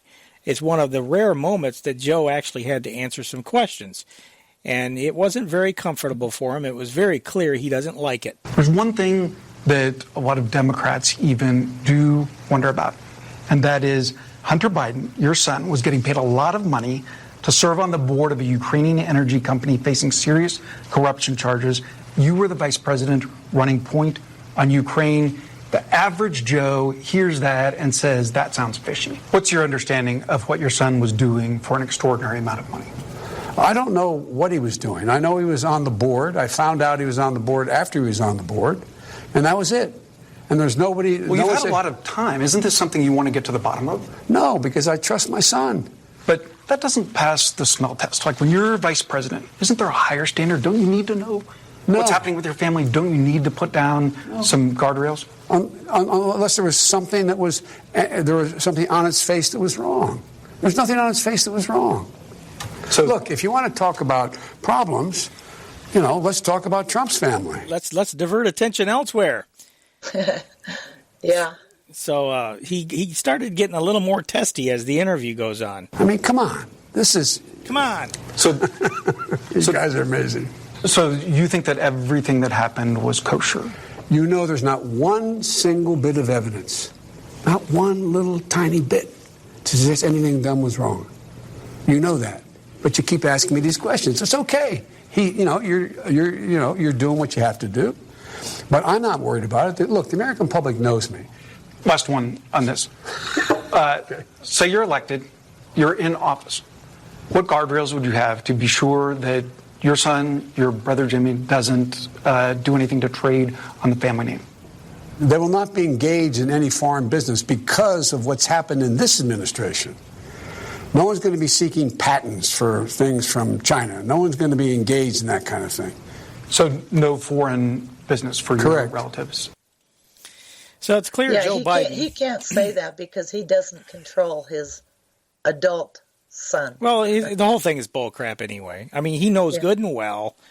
We talked about on this show how these politicians arrange payouts to their family members that are not overseen by, in other words, family members that are not their spouse are not necessarily overseen or subject to scrutiny. And so the kickbacks go through, they launder the money through relatives that are more distant. And clearly, in my opinion, that's what was going on here. Right. It's a sidestep around transparency and accountability. And all the politicians are doing it, Republican and Democrat. Absolutely. They're all doing it. Absolutely. It's their loophole. Speaking of corruption, Hillary Clinton was ordered to give a sworn deposition after a judge tossed her preposterous defense.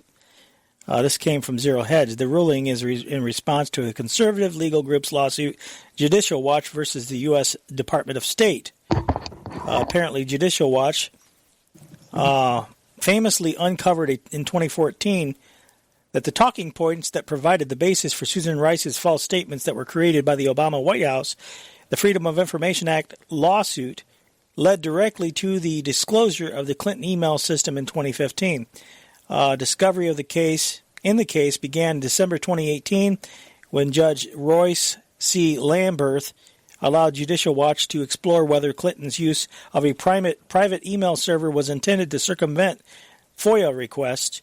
Judicial Watch also sought to determine whether the State Department's intent to settle the case in late 2014 and early 2015 amounted to bad faith and whether the State Department has adequately searched for records responsive to Judicial Watch's request. Anyway, apparently she's going to have to give a sworn deposition. It'll be interesting to see what comes out of that, although some people say, oh, she's going to jail, she's going to prison. I don't see that happening. I don't either. They'll just drag it out till she dies. Yeah.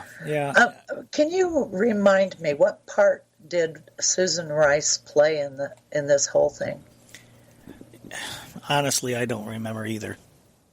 Okay.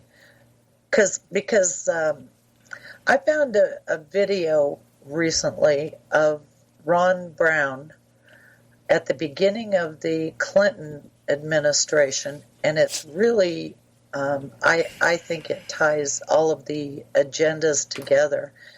And one of the videos that I found said that it was an opening of the UN mission in New York City, and Susan Rice was there. They named it the Ron Brown Memorial Building.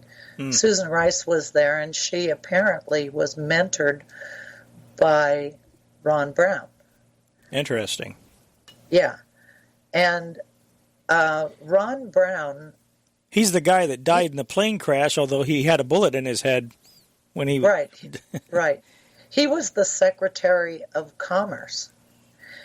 And this video that I found had him talking at an event of the American Stock Exchange and telling what his ideas were. And his ideas actually corresponded to the agenda of open borders. He was talking about NAFTA. He was talking about the trade system, the open world trade. And I can't remember if he mentioned the restructuring of our government or not. But I took a clip of it because it's a really, really important 30-minute speech that just, it's like the Alan Greenspan speech to the same group, by the way. How important it was in understanding what followed. And Ron Brown, of course, he was doing those trade missions. He was basically talking about turning the government into a business. Marketing out of the Commerce Department, having marketing reps in the Commerce Department stationed in embassies around the world. Why? To sell American products. Yeah. To be salesmen for American companies. Well, if that isn't privatization of government, I don't know what is. Yeah, well, the big, everything is like that too, and you're right. It doesn't matter which party it is because Democrats. We have the Marie Harf. I refer to this often because it's to me it spells out. It illustrates what you're saying beautifully, where she was talking about how we have a powerful brand here in America. We have a very powerful brand, and. She's talking about how people want to invest in America and how people want to, do things with America and promoting America abroad and all this other stuff. And, everything's being engineered in such a way that, like we have to market ourselves and all this. And, it's crazy. It's absolute craziness. Okay, yeah. And, now that speech that he gave was in 1993. The Clinton administration actually picked up from the George Herbert Walker Bush administration the threat of what they planned to be the end of the United States government, just basically hollowing it out, disintegrating it, step by step. Okay, and so Ron Brown was very much a part of that. As Secretary of Commerce, the other video that I found of him was leading a discussion of the President's Council on Sustainable Development. Mm.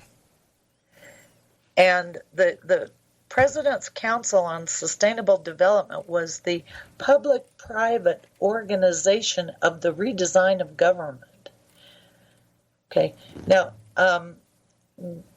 what I've heard from several people in that administration is that they were going industry by industry by industry about how they were going to reorient and restructure business, for the de facto the New World Order. Mm-hmm. And this organization where you have the business side and the social side. And even the UN got into the act with the Global Compact, where corporations were now supposed to exhibit social responsibility. Well, their way of handling social responsibility is to fund these foundations and nonprofits. But those foundations and nonprofits, of course, promote the agenda of the corporation. Yeah. So it's. But let me read something to you here. A guy named David Osborne was Al Gore's advisor at reinvention of government. All during the Clinton administration, there was a major project called the reinvention of government. Well, this guy Osborne, he was educated at Stanford, but he became a Harvard professor, I think, and he was advising on the reinvention of government. He wrote a book with a guy named Ted Gabler, who had been a city manager for the city of Visalia in California, and basically they're talking about privatization of government. Okay, so here's a quote from a book review of the book that Osborne and Gabler wrote called Reinvention of Government. Osborne and Gabler argue that a revolutionary restructuring of the public sector is underway, an American perestroika. Like the Soviet version, they believe this one is being driven largely by politicians and bureaucrats who, under great fiscal pressure, are introducing market forces into monopolistic government enterprises. Mm. Boy, okay, that's true. Yeah, I mean, it nails it. Okay, now this is the last paragraph of that review. Osborne and Gabler are careful to point out that while much of what is discussed in the book could be summed up under the category of market-oriented government, markets are only half the answer. Markets are impersonal, unforgiving, and even under the most structured circumstances, inequitable, they point out. Mm-hmm. As such, they must be coupled with the warmth and caring of families and neighborhoods and communities. They conclude that entrepreneurial governments must embrace both markets and community as they begin to shift away from administrative bureaucracies. That's terrifying. Yeah, but that is the new world order. Absolutely. That's it. Yeah, and that's what they did to our government. Yes, and that brings me, to, you're talking about all of this, social stuff, too. How the social stuff is a part of that. Last week, I found a, let me see if I can find it here. Because the attack of the family pretty much falls into that, doesn't it? Yes, absolutely. There is a woman who has come out. InfoWars did the story to begin with. That's where she's saying we must abolish the family to have a feminist future. And now, this woman had her name is Sophie Lewis, and she's got some really radical, extreme views on a lot of different things. There's an interview with her by her publisher. She's got a book out. Let's see, hold on. I got an article here, which is from Vice. We can't have a feminist future without abolishing the family. And they say in this article, a little more than 2 weeks before I planned to meet the feminist theorist Sophie Lewis, her mother died. She had been diagnosed with stage 4 cancer in March, requiring Lewis to travel back and forth between her home in Philadelphia and a hospital in the UK, a journey she technically wasn't allowed to make due to the pending status of her green card. When her mother passed away in late November, she did so thousands of miles away, while Lewis and her brother sang the Taylor Swift song Safe and Sound to her over Skype.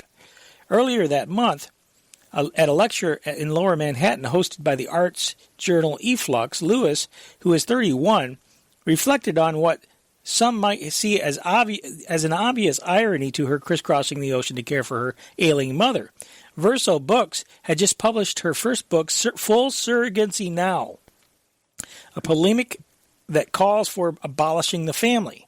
In 2019, in addition to its more general geopolitical ghoulishness, has been a difficult one for this particular family of abolitionists.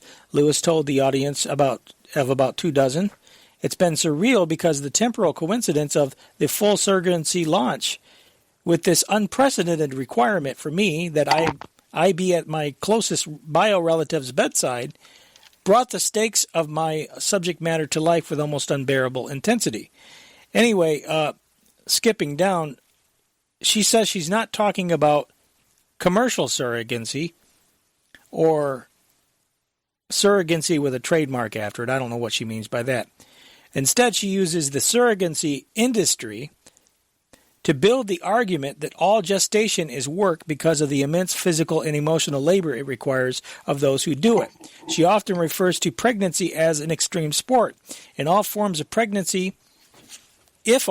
pregnancy count as work, we can take a clear-eyed look at our current working conditions. It is a wonder we let fetuses inside us, she says at the start of her book, citing roughly 1,000 people in the United States who still die as a result of pregnancy and childbirth each year. Mostly poor women and women of color, the situation is social, not simply natural. Things are like this for political and economic reasons. We made them this way. I'm trying to find the best part of this article. There's a few things. She's had a messed up family life. But what she's advocating here sounds an awful lot like, well, you remember this from Hillary Clinton. You remember the comment that Hillary Clinton made. For Bill and me, there has been no experience more challenging, more rewarding, and more humbling than raising our daughter.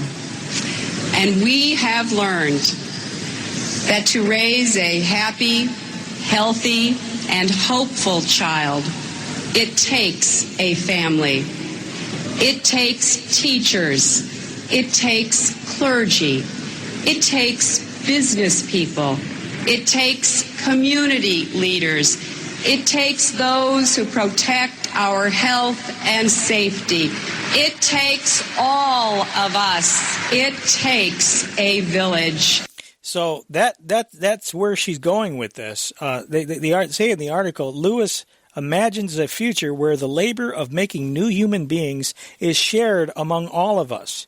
Mother, quote unquote, no longer being a natural category, but instead something we all can choose. So I'll tell you what, we got the break here. Let's go ahead and take the break. When we come back, I do have some audio from this woman, and it is, I'll tell you, it is absolutely terrifying that anyone could have such extreme views. And she's getting notoriety with them, which is even more terrifying. Stay with us, folks. Hour number 3 is next. Stay with us.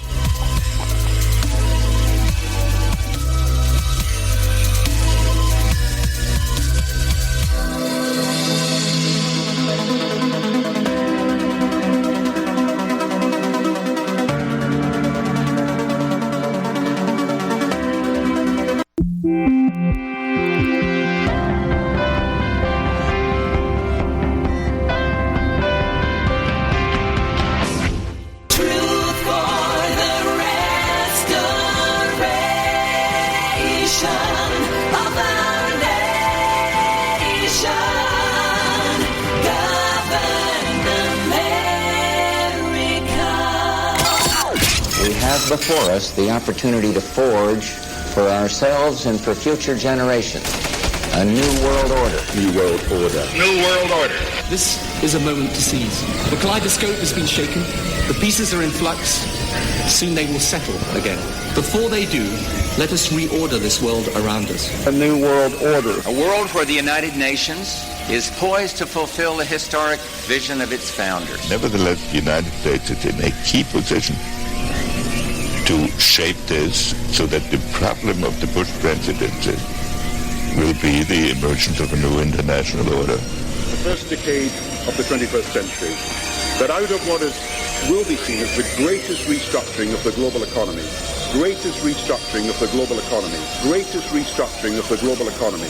a new world order was created. Documenting the crisis of our republic. The very word secrecy is repugnant in a free and open society.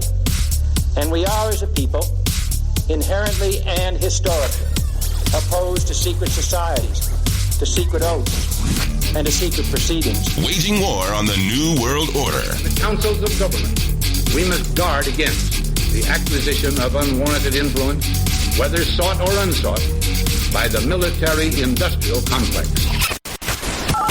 This is Govern America with Darren Weeks and Vicky Davis. Live from FEMA Regions 5 and 10, this is Govern America, hour number 3.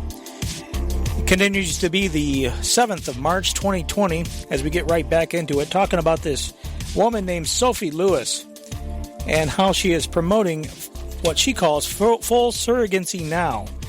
And they say in this Vice article, surrogacy becomes somewhat metaphorical. Lewis isn't asking what we all agree to, that we all agree to physically gestate fetuses that aren't biologically ours. Her radical proposition is that we practice full surrogacy by abolishing the family. That means caring for each other, not in discrete private units, also known as nuclear households, but rather within larger systems of care that can provide us with the love and support we can't always get from blood relations, something Lewis knows all too well. Even those of us who might call our family situations relatively happy should sign on to this project of demolishing their essential structure, Lewis says. Nuclear households create the infrastructure for capitalism. Passing wealth and property down family trees, concentrating it in the hands of the few at the top of our class hierarchy. Maintaining the traditional family structure over time has also meant exploiting people of color and disowning queer children, she says. Lewis imagines a future where the labor of making new human beings is shared among all of us. Mother no longer is a natural category, but instead something we can choose. Now, later on, they talk about how her educational background. She studied English literature at Oxford. Oxford, yes, of course. As an undergraduate, and then received a master's in the university's environmental policy program. Yeah, another environmental extremist. To her chagrin, what had historically been a rather radical program led by a Marxist professor had become one run by an employee at the World Bank. A representative from the oil and gas conglomerate BP delivered a lecture on the first day of classes. When Lewis told the professors she'd been under the impression that the program would be about challenging the corporate interests BP represented, Lewis said the professor told her, you can't just change the world. Anyway, I've got some audio from this Sophie Lewis. Let me just go ahead and play a little bit. Go ahead. Before you do that, let me just comment on that. Sure. What is attacking the center of gravity for most people? The family is the center of gravity. For the whole nation. People. For the nation, Vicky. Yeah, well, for everybody in the whole world. Yes. Except for the few people that have been alienated from their family. So what she's doing is attacking people's center of gravity. It's a revolution. And that's all part of a plan to dismantle society as it's structured, because as they dismantle the nation state, they're not just stopping with the nation state, they are trying to dismantle society.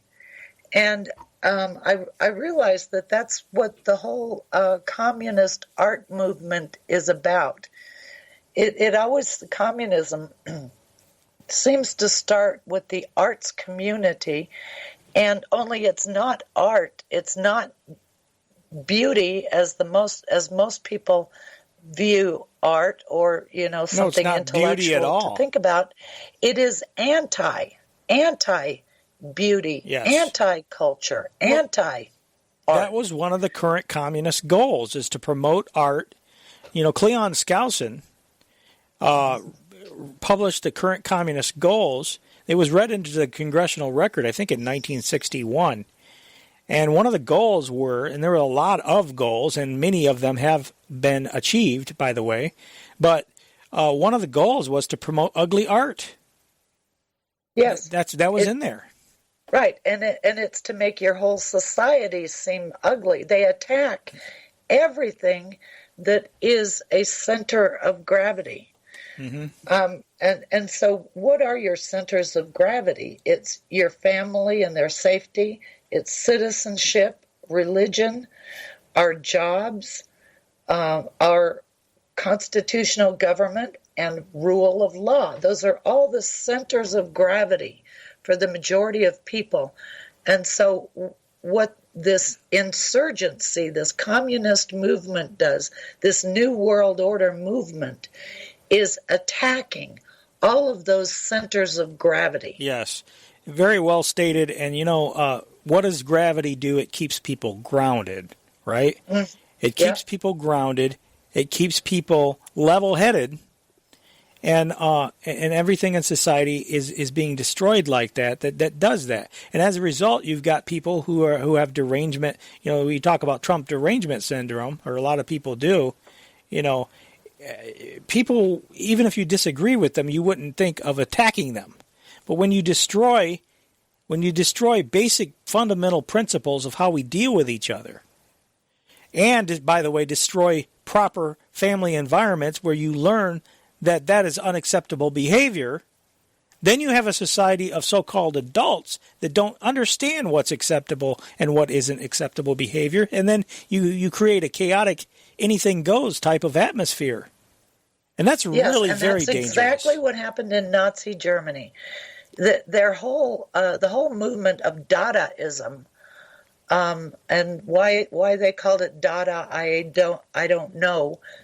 the Dadaists were counterculture, and their objective, including live street performances, is all about attacking the centers of gravity of the society. And I just want to say that this was not my concept. Very early on in my research, I watched a program that was by two experts in insurgency. Mm-hmm. One of them was Stephen Metz, METZ, and the other one, I can't remember what his name was. But anyway, they were describing the nature of an insurgency like this, and they said that the objective is to be so offensive and so way out there that most regular people will just stay out of it. Totally stay out of it because it's too offensive and too ugly to get involved. Yeah, they'll just look the other way. Yes, and so they just kind of suffer in silence. I think a lot of that is going on as their whole society is being dismantled. Yeah, I think a lot of that is going on today with the politics. I talk to people. Absolutely. Because now who would give any airtime at all to such a radical and ridiculous view as that woman? Well, I do it to expose it. But there was a religious sect along, early on in the country's history, and I can't remember which religion it was, but they actually did have dormitories for women and dormitories for men, and they believed that men and women should only come together for breeding, but aside from that, women had their tasks, men had their tasks. A completely different view of organization of society. Well, now we've gone completely the other way to the point where there is no differences between men and women. Yeah. Now, that's part of the destabilization. Complete opposite to the point where now we have young men molesting or attacking women, young women in restrooms, schools even, where boys are essentially sexually assaulting girls because of the gender-neutral bathrooms. It's insane. Yeah, well, and women and girls fighting, boxing, as if they're men. Yeah, and that's part of, and the whole sports thing for women was, the goal of that was to masculinize women, masculinize girls. I'm not saying it's a bad thing for women to be involved in athletics and stuff, but they have purposes. The purpose for certain things, it's never the stated purpose. There's always some ulterior motive. Yeah, it's always the story behind the story. Exactly. When you see something that is so contrary to the norm, you really should be looking for the story behind this. Well, it's just like women being involved in the workplace. There's nothing inherently bad about women having jobs and certainly getting equal pay, except that the reason why this has been promoted by quote-unquote society is to get the mother out of the home. For the very reason what we're talking about here, that this Sophie Lewis is promoting, and that is the destruction of the family, which has been going on in earnest since the 1960s. They have been attacking the fundamental structure, what you call the center of gravity, for the whole nation. And it's not just our nation; it's every nation. If you don't have family structure, you don't have any. You have a communistic society. You have an authoritarian society. You have no loyalty to each other. And that's what they want to break down. The problem I have with that is that it causes me a conflict because I always worked. I always liked to work. I always wanted to work. And I still work. I work every day. Yes. I don't get paid for it, but I work every day. It's just in in me to do this and to work. And so early on in the what you would call the feminist movement, I supported some of the initiatives. Mm-hmm. The initiatives like that, even though I was married, I couldn't get a credit card account at a woman's clothing store. I had to get my husband's signature on the application. Right. Which I found really offensive because I always worked and made my own because money. It makes you less of a person. Yeah. Mm-hmm. So to a point, I'm sympathetic. No, I agree with you. Women should be equal to men, and make. I agree with you, and I'm not saying if they want to be a mother and stay home, they should be able to do that. But they're not able to do that now. Restructuring the whole society and conditioning these young women to think that they should use their bodies only, as surrogates or something. I mean, that's taken it too far. Well, it goes even farther than that. This is a couple-minute clip. She's talking about her views on abortion. We're facing a really terrifying attack on abortion in the US where I live, in Northern Ireland and elsewhere. In the past, the strategies that our side has tended to use have included a kind of ceding of ground to our enemies. We tend to say that abortion is indeed very bad, or we say, luckily it's not killing, luckily it's just a healthcare right.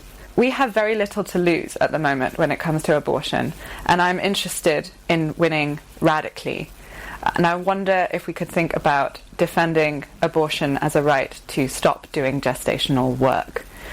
Abortion is, in my opinion, and I recognize how controversial this is, a form of killing. It is a form of killing that we need to be able to defend.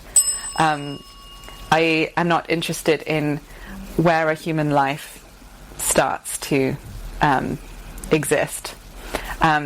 I see the forms of making and unmaking each other as sort of continuous processes. The other end of the spectrum is the process of learning how to die well and hold each other and let each other go at the end of our lives as well as at the beginning. But looking at the biology of this kind of hemicorial placentation helps me think about the violence that innocently a fetus meets out vis-a-vis a gestator. And that violence is an unacceptable violence for someone who doesn't want to do gestational work. The violence that gestator meets out to essentially go on strike or exit that workplace is an acceptable violence. This is... She's trying to separate emotion. Absolutely, she has. From the idea of a baby. It's murder, let's just be honest. Well, she's being honest. She's being honest. And she's talking about the violence that a fetus does to the mother. The life of the gestator. It's oh my God. This is so off the charts insane.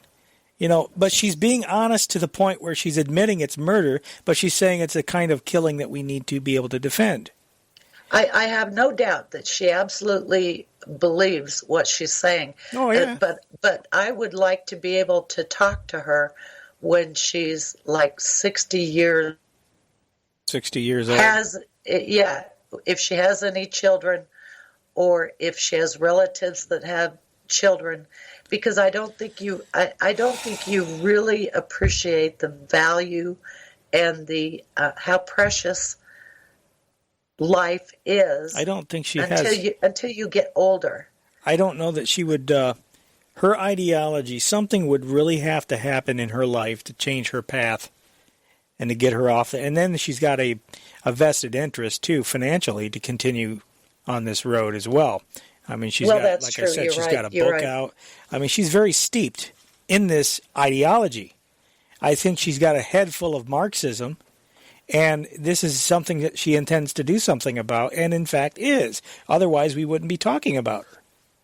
But, I mean, if this is the kind of ideology that these universities are spewing out, producing Sophie Lewis's, what does that say about the future of America? I mean, the fact that Bernie Sanders can gain so much steam really is quite alarming when you consider how far we've come in America. Yeah, our universities, our systems of education have been destroyed. The whole reinvention of government was carried out in Harvard, in cooperation with Harvard University.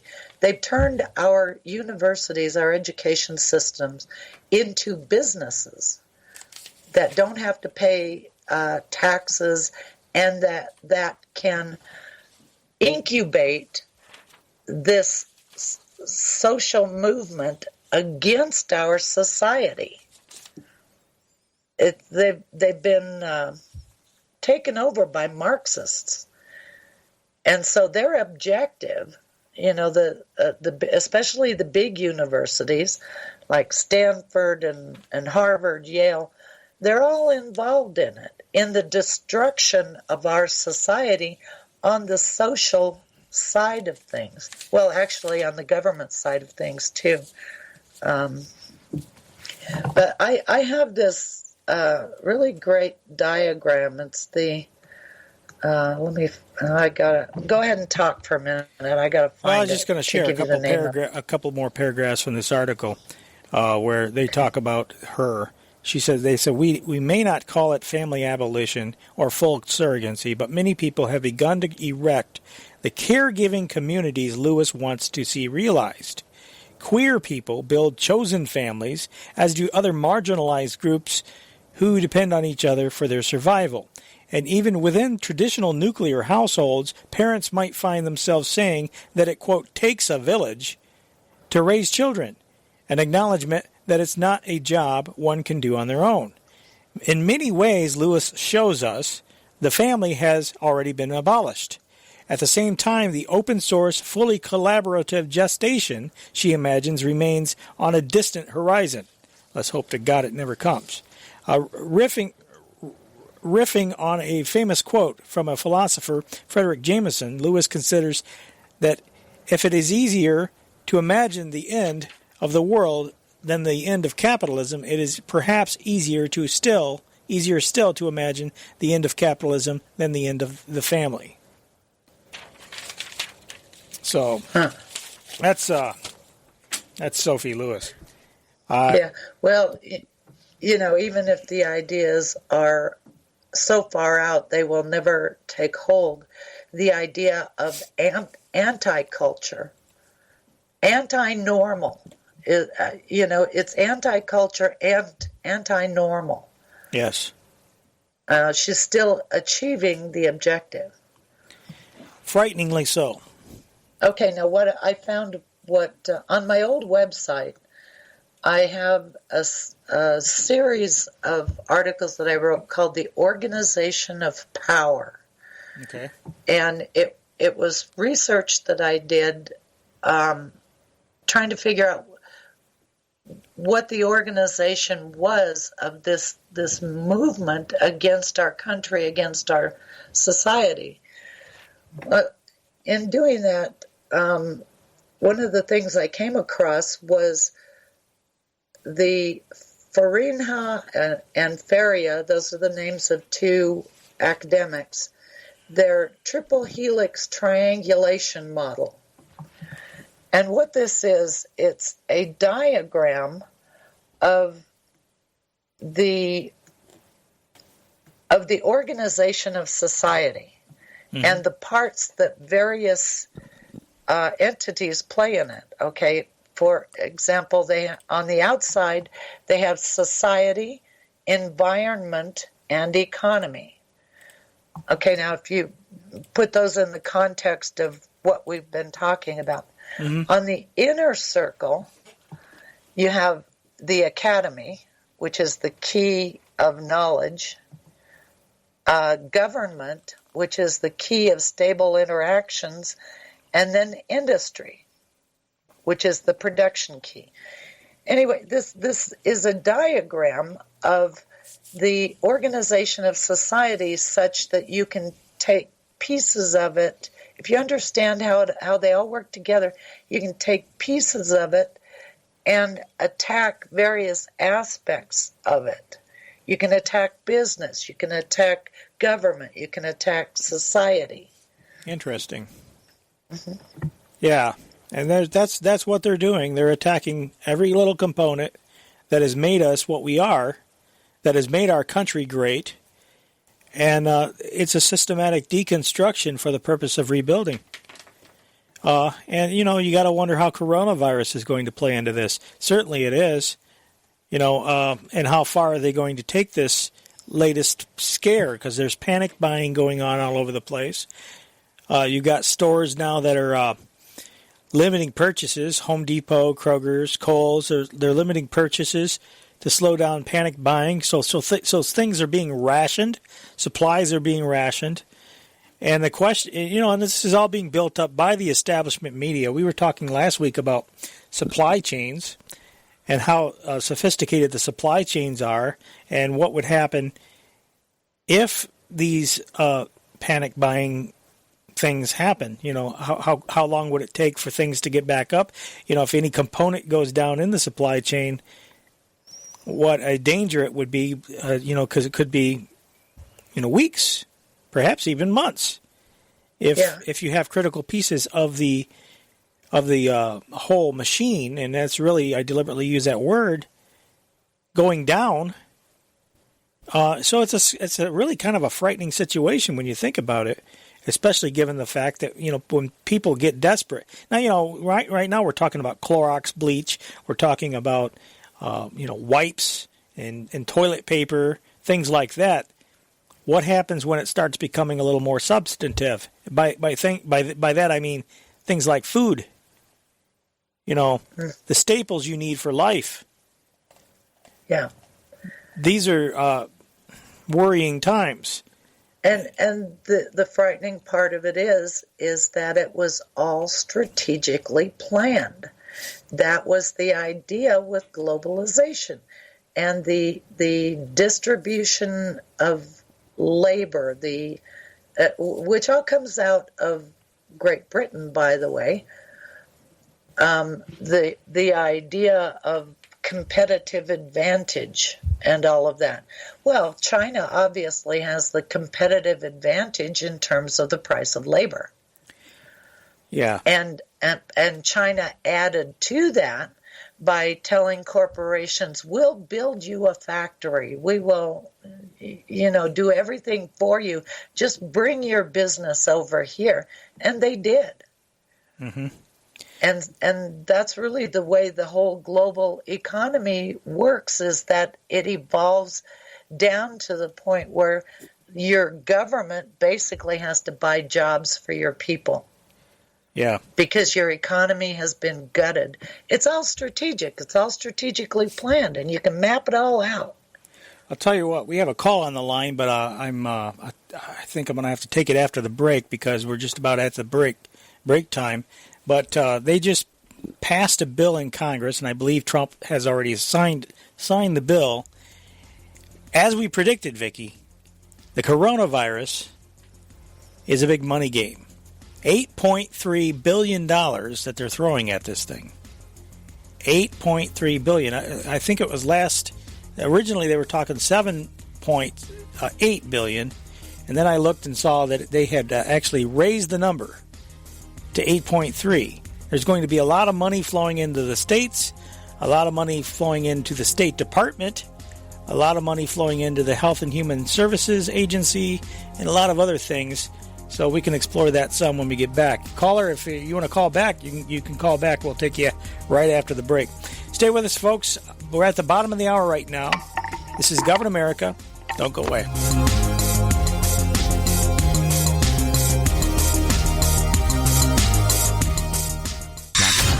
spooks go to find out what's really going on. This is Govern America.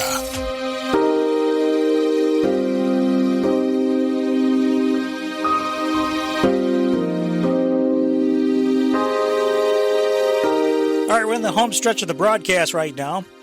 GovernAmerica.com is the website for the show. TheTechnocraticTyranny.com is Vicky's website where a lot of her research is. And, of course, don't forget to go to her other website as well, which is linked there at TheTechnocraticTyranny.com. ChannelingReality.com is the other one.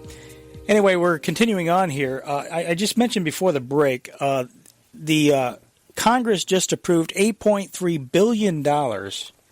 $8.3 billion. Here's a clip, a little backgrounder on that. And our team coverage of the virus outbreak continues. At least 12 deaths in the U.S. are now being attributed to the coronavirus. The new information comes as the Senate passes a more than $8 billion emergency funding bill to deal with it.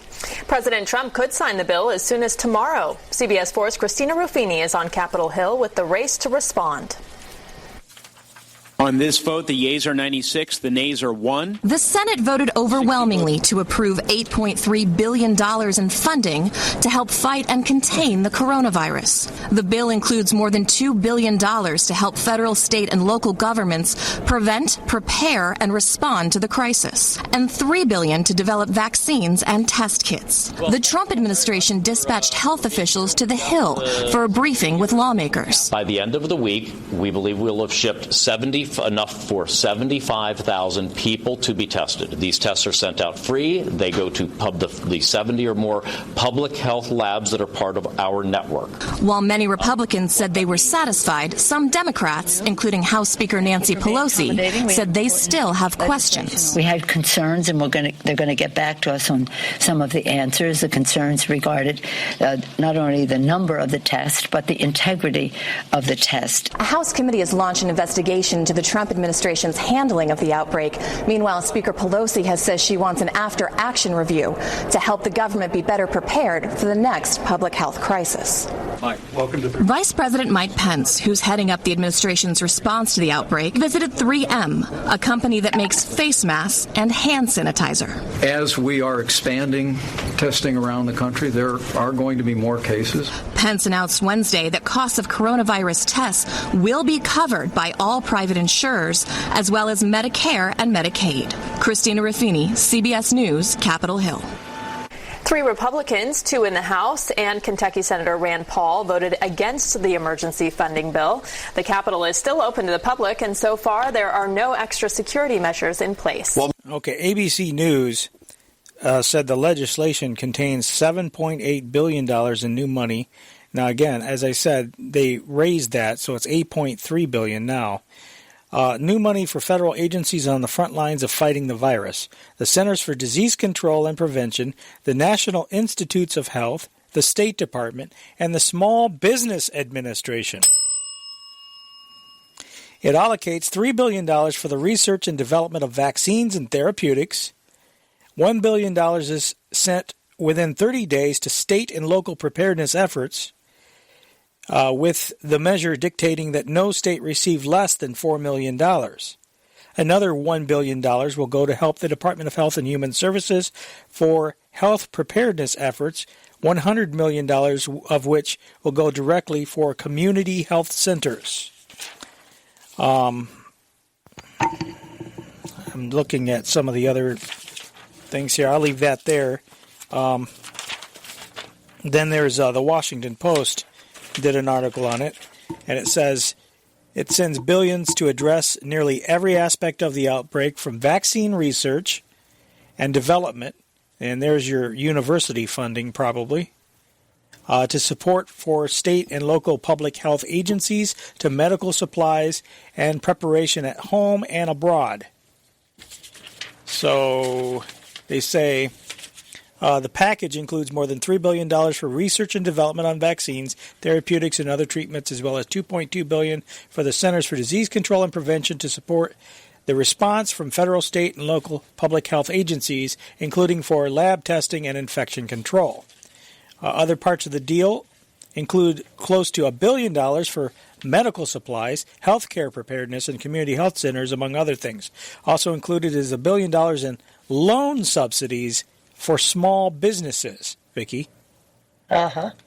Which Democrats said would enable the Small Business Administration to provide $7 billion in low-interest loans for companies affected by the outbreak. Some 85% of the money in the bill would be spent domestically, but there is also $1.25 billion for the State Department to assist in battling the spread of coronavirus overseas. This would include evacuation expenses and humanitarian aid, among other things. So they're building the global infrastructure for this new model, the new world order. And so the American taxpayers are being asked to pay for all of these programs all over the world. Yeah, and here we come back to Secretary of Defense Chuck Hagel and his remarks at a global conference. Whether we sit in defense ministries or health ministries, we all have a common interest in helping all nations, helping each other prevent and contain outbreaks. We must do this to support the development of healthcare systems and infrastructures that Secretary Burwell described a few minutes ago, building health security and capacity around the world. And that's what it's about. Yeah. A long time ago when they when our government first started into this, Robert McNamara was the Secretary of Defense. He went from there to be the president of the World Bank. And in one thing that I read, he's quoted as saying that development is security. Development is security. Yeah.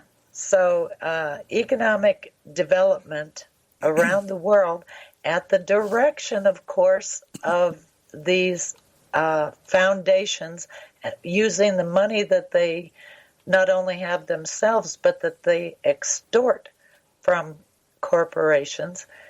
They engage in economic development, and economic development is the central planning so that all people in all the countries will live under the same one world system of domination to these communists. They're communists, you know. On the social side, they are communists. And I have a 1909 dictionary, and it has the definition of communitarian in it, which is derived from the word communist, which originated with the French commune system. Mm-hmm. But a communitarian is one who believes in the socialist communist model.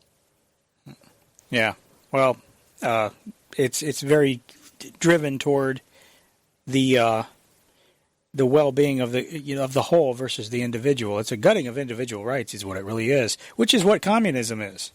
So, well, it's another philosophy. Except for the global elite, the people who run the universities, the people who run the corporations, and all of those self-important diplomats at the United Nations. Yeah. There is a meme being pushed forward with this coronavirus. It's interesting. You know, Trump was on a rally in South Carolina, and he made the comment about it being a hoax, and and what he was talking about was the Democrats, saying that his response to it. I got the audio here, but I don't want to take too much time up playing it. It ended up being a big media circus. But what's interesting about this is Secretary Mike Pompeo, Secretary of State Pompeo, was at a hearing in Congress and was confronted by Representative Ted Lieu about what Chief of Staff Mick Mulvaney it's hard to say. Mick Mulvaney, yes, thank you. Comments. He made comments at CPAC, and in the exchange, the congressional exchange, this Ted Lieu asked Mike Pompeo if he thought coronavirus was a hoax. And it was kind of interesting the way Pompeo wouldn't answer the question. I'm going to switch to the coronavirus, which is top of people's minds. Donald Trump's Chief of Staff, Mick Mulvaney, told the Conservative Political Action Conference that the coronavirus was the hoax of the day. Do you agree with Donald Trump's Chief of Staff, Mulvaney, that the coronavirus is the hoax of the day? The State Department is doing everything it can to protect American citizens around the world. Do you believe coronavirus is the hoax of the day? I'm not going to comment on what others say. I'm just asking you, do you believe the coronavirus is a hoax? I'm just telling you what the Secretary of State's doing. Do you believe the coronavirus is a hoax? We're working to keep people safe. You can't even answer that question. Yeah, it's not even a gotcha question. You believe the coronavirus is a hoax? It's a gotcha moment. It's not useful. Is the coronavirus a hoax? Can you just answer that question? We're taking it seriously. This is a are you serious. At 12:15 today? Are you in fact yourself speaking at CPAC? At 12:15 today, are you speaking? Yes, I am. I'm planning. All right. So you can only give 2 hours to this bipartisan group of members of Congress, and instead of answering questions on life and death issues from a bipartisan group of America's representatives, you're going to go talk to a special interest group. Yes. You, sir, represent all Americans, not a special interest group. It is shameful. You can't even answer basic questions. Gentleman's time has expired. Okay. So anyway, Mick Mulvaney, his comments at CPAC. Here's the comments that he said in context. The administration is caught. We're scrambling. We don't know what to do. We were caught unprepared. We have no idea what's going on. That's the narrative, right? We've put 15 different people in charge. My first meeting with Congress face-to-face was probably 6 weeks ago on coronavirus. Wow. Okay? On corona. On corona. Wow. We had a chance. We went down to the Senate and down to the House the same day. Okay? I went down with Alex Azar, Dr. Kadlik, Dr. Fauci, all the people you've seen on television, so CDC, HHS, ASPR, all of the experts. You know, the word this morning is we're controlling the message, and it's a political issue, not a medical issue. Completely false. We take the medical experts down. We put them in front of Congress 5-6 weeks ago. 5 senators show up. 10, 15 members of the House of Representatives show up. We're way ahead. Just who was asleep at the switch, that's right? Exactly right. Several weeks ago, we put restrictions on travelers coming in from China. We were accused by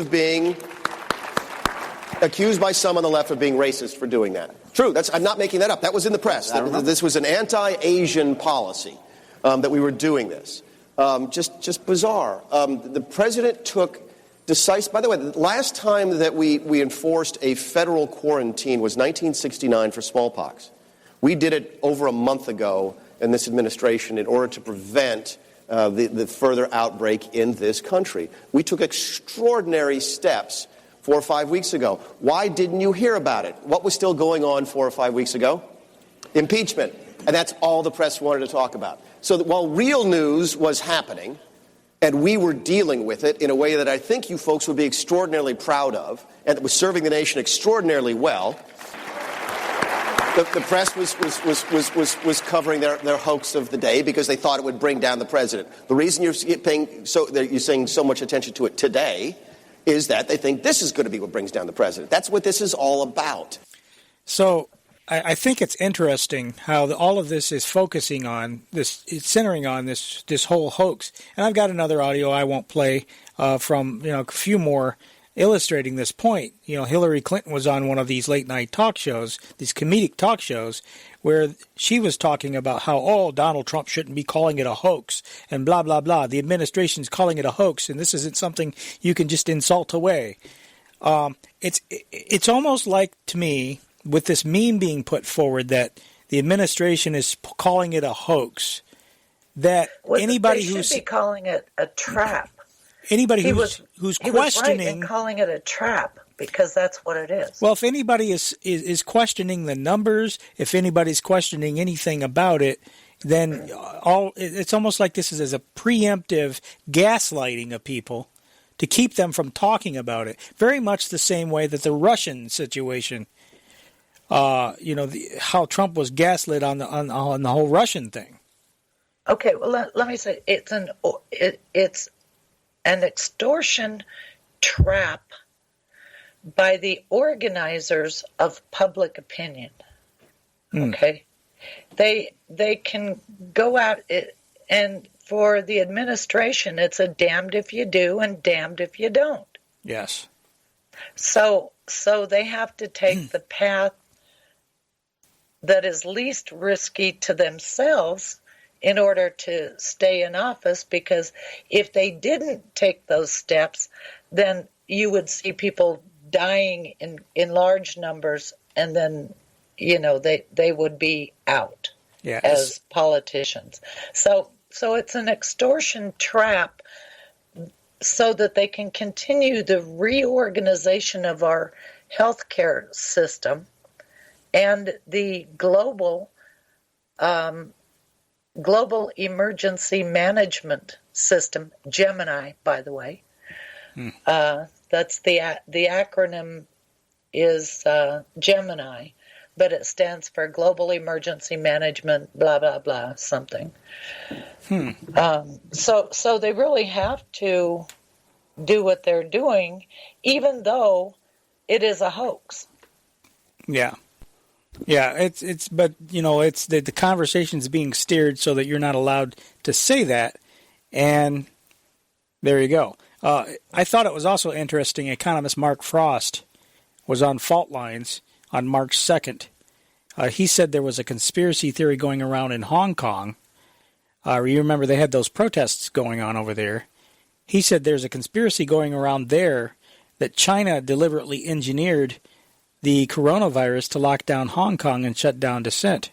This is his. I have a strong emotional investment in Hong Kong. If I was a conspiracy theorist, I would absolutely be on fire for the conspiracy theory that's floating all around there, and that is China engineered all this, takes the pressure off China, off of Hong Kong, and it eliminates their ability to protest in the way that they were, and it allows China, in the big strategic picture of what they're doing, to take charge of something that they were not able to take charge of until there was an emergency. If there's anything that scares libertarians, it isn't politics per se. It's the politics around emergencies. Right. Nothing scares me more than when the country comes together.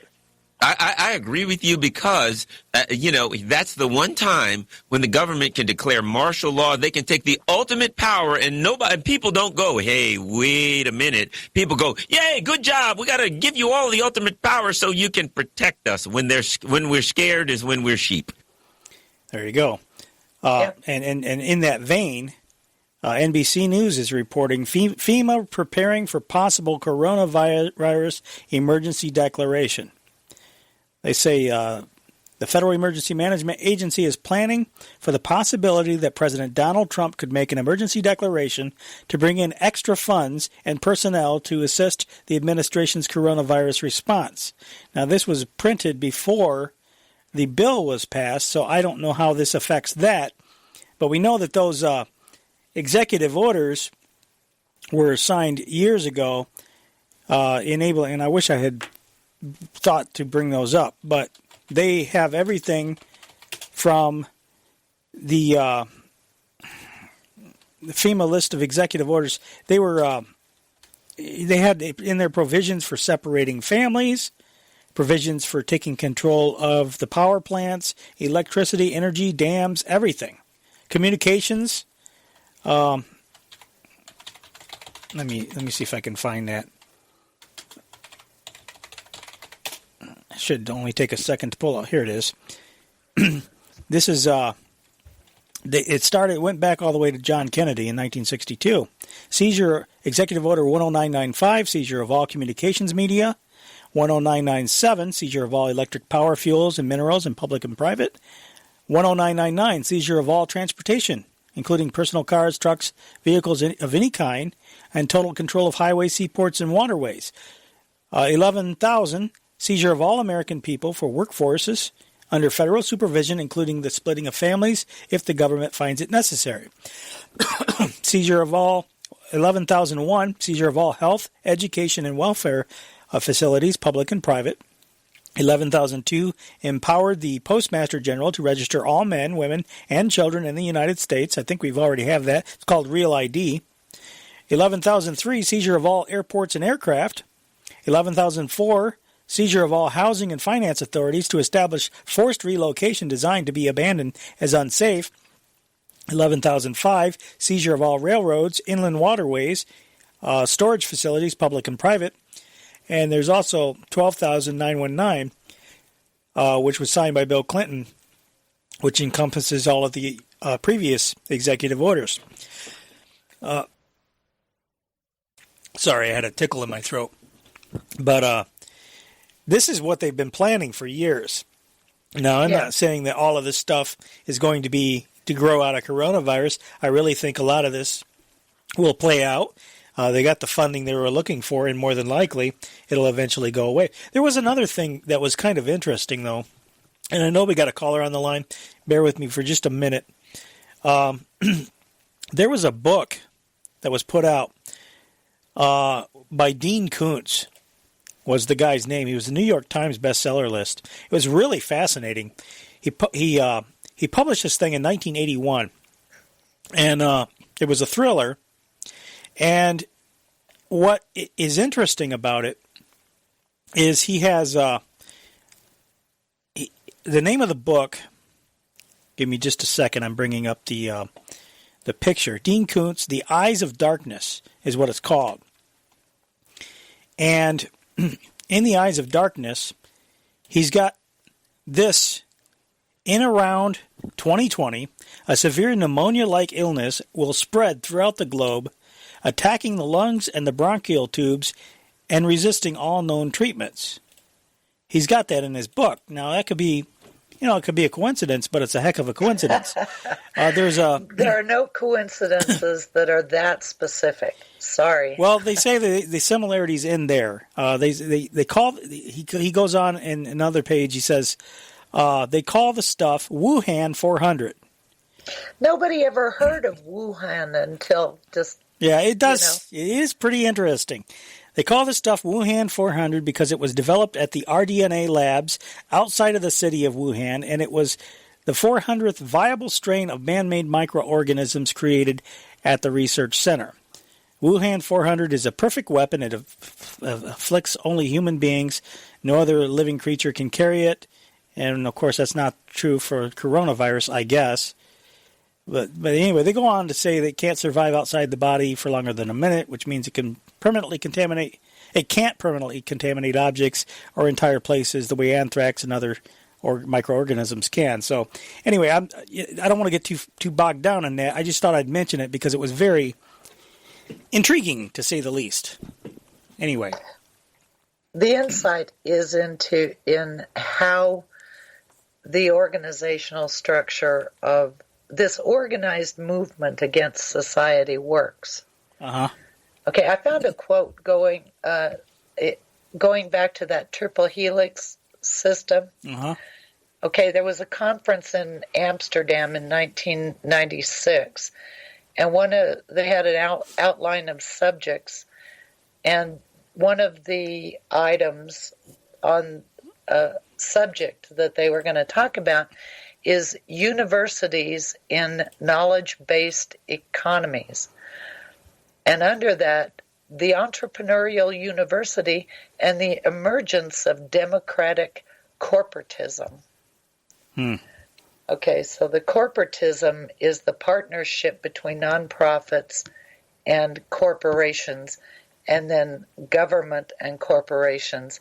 So you can see how the triple helix is put together. Yeah, absolutely.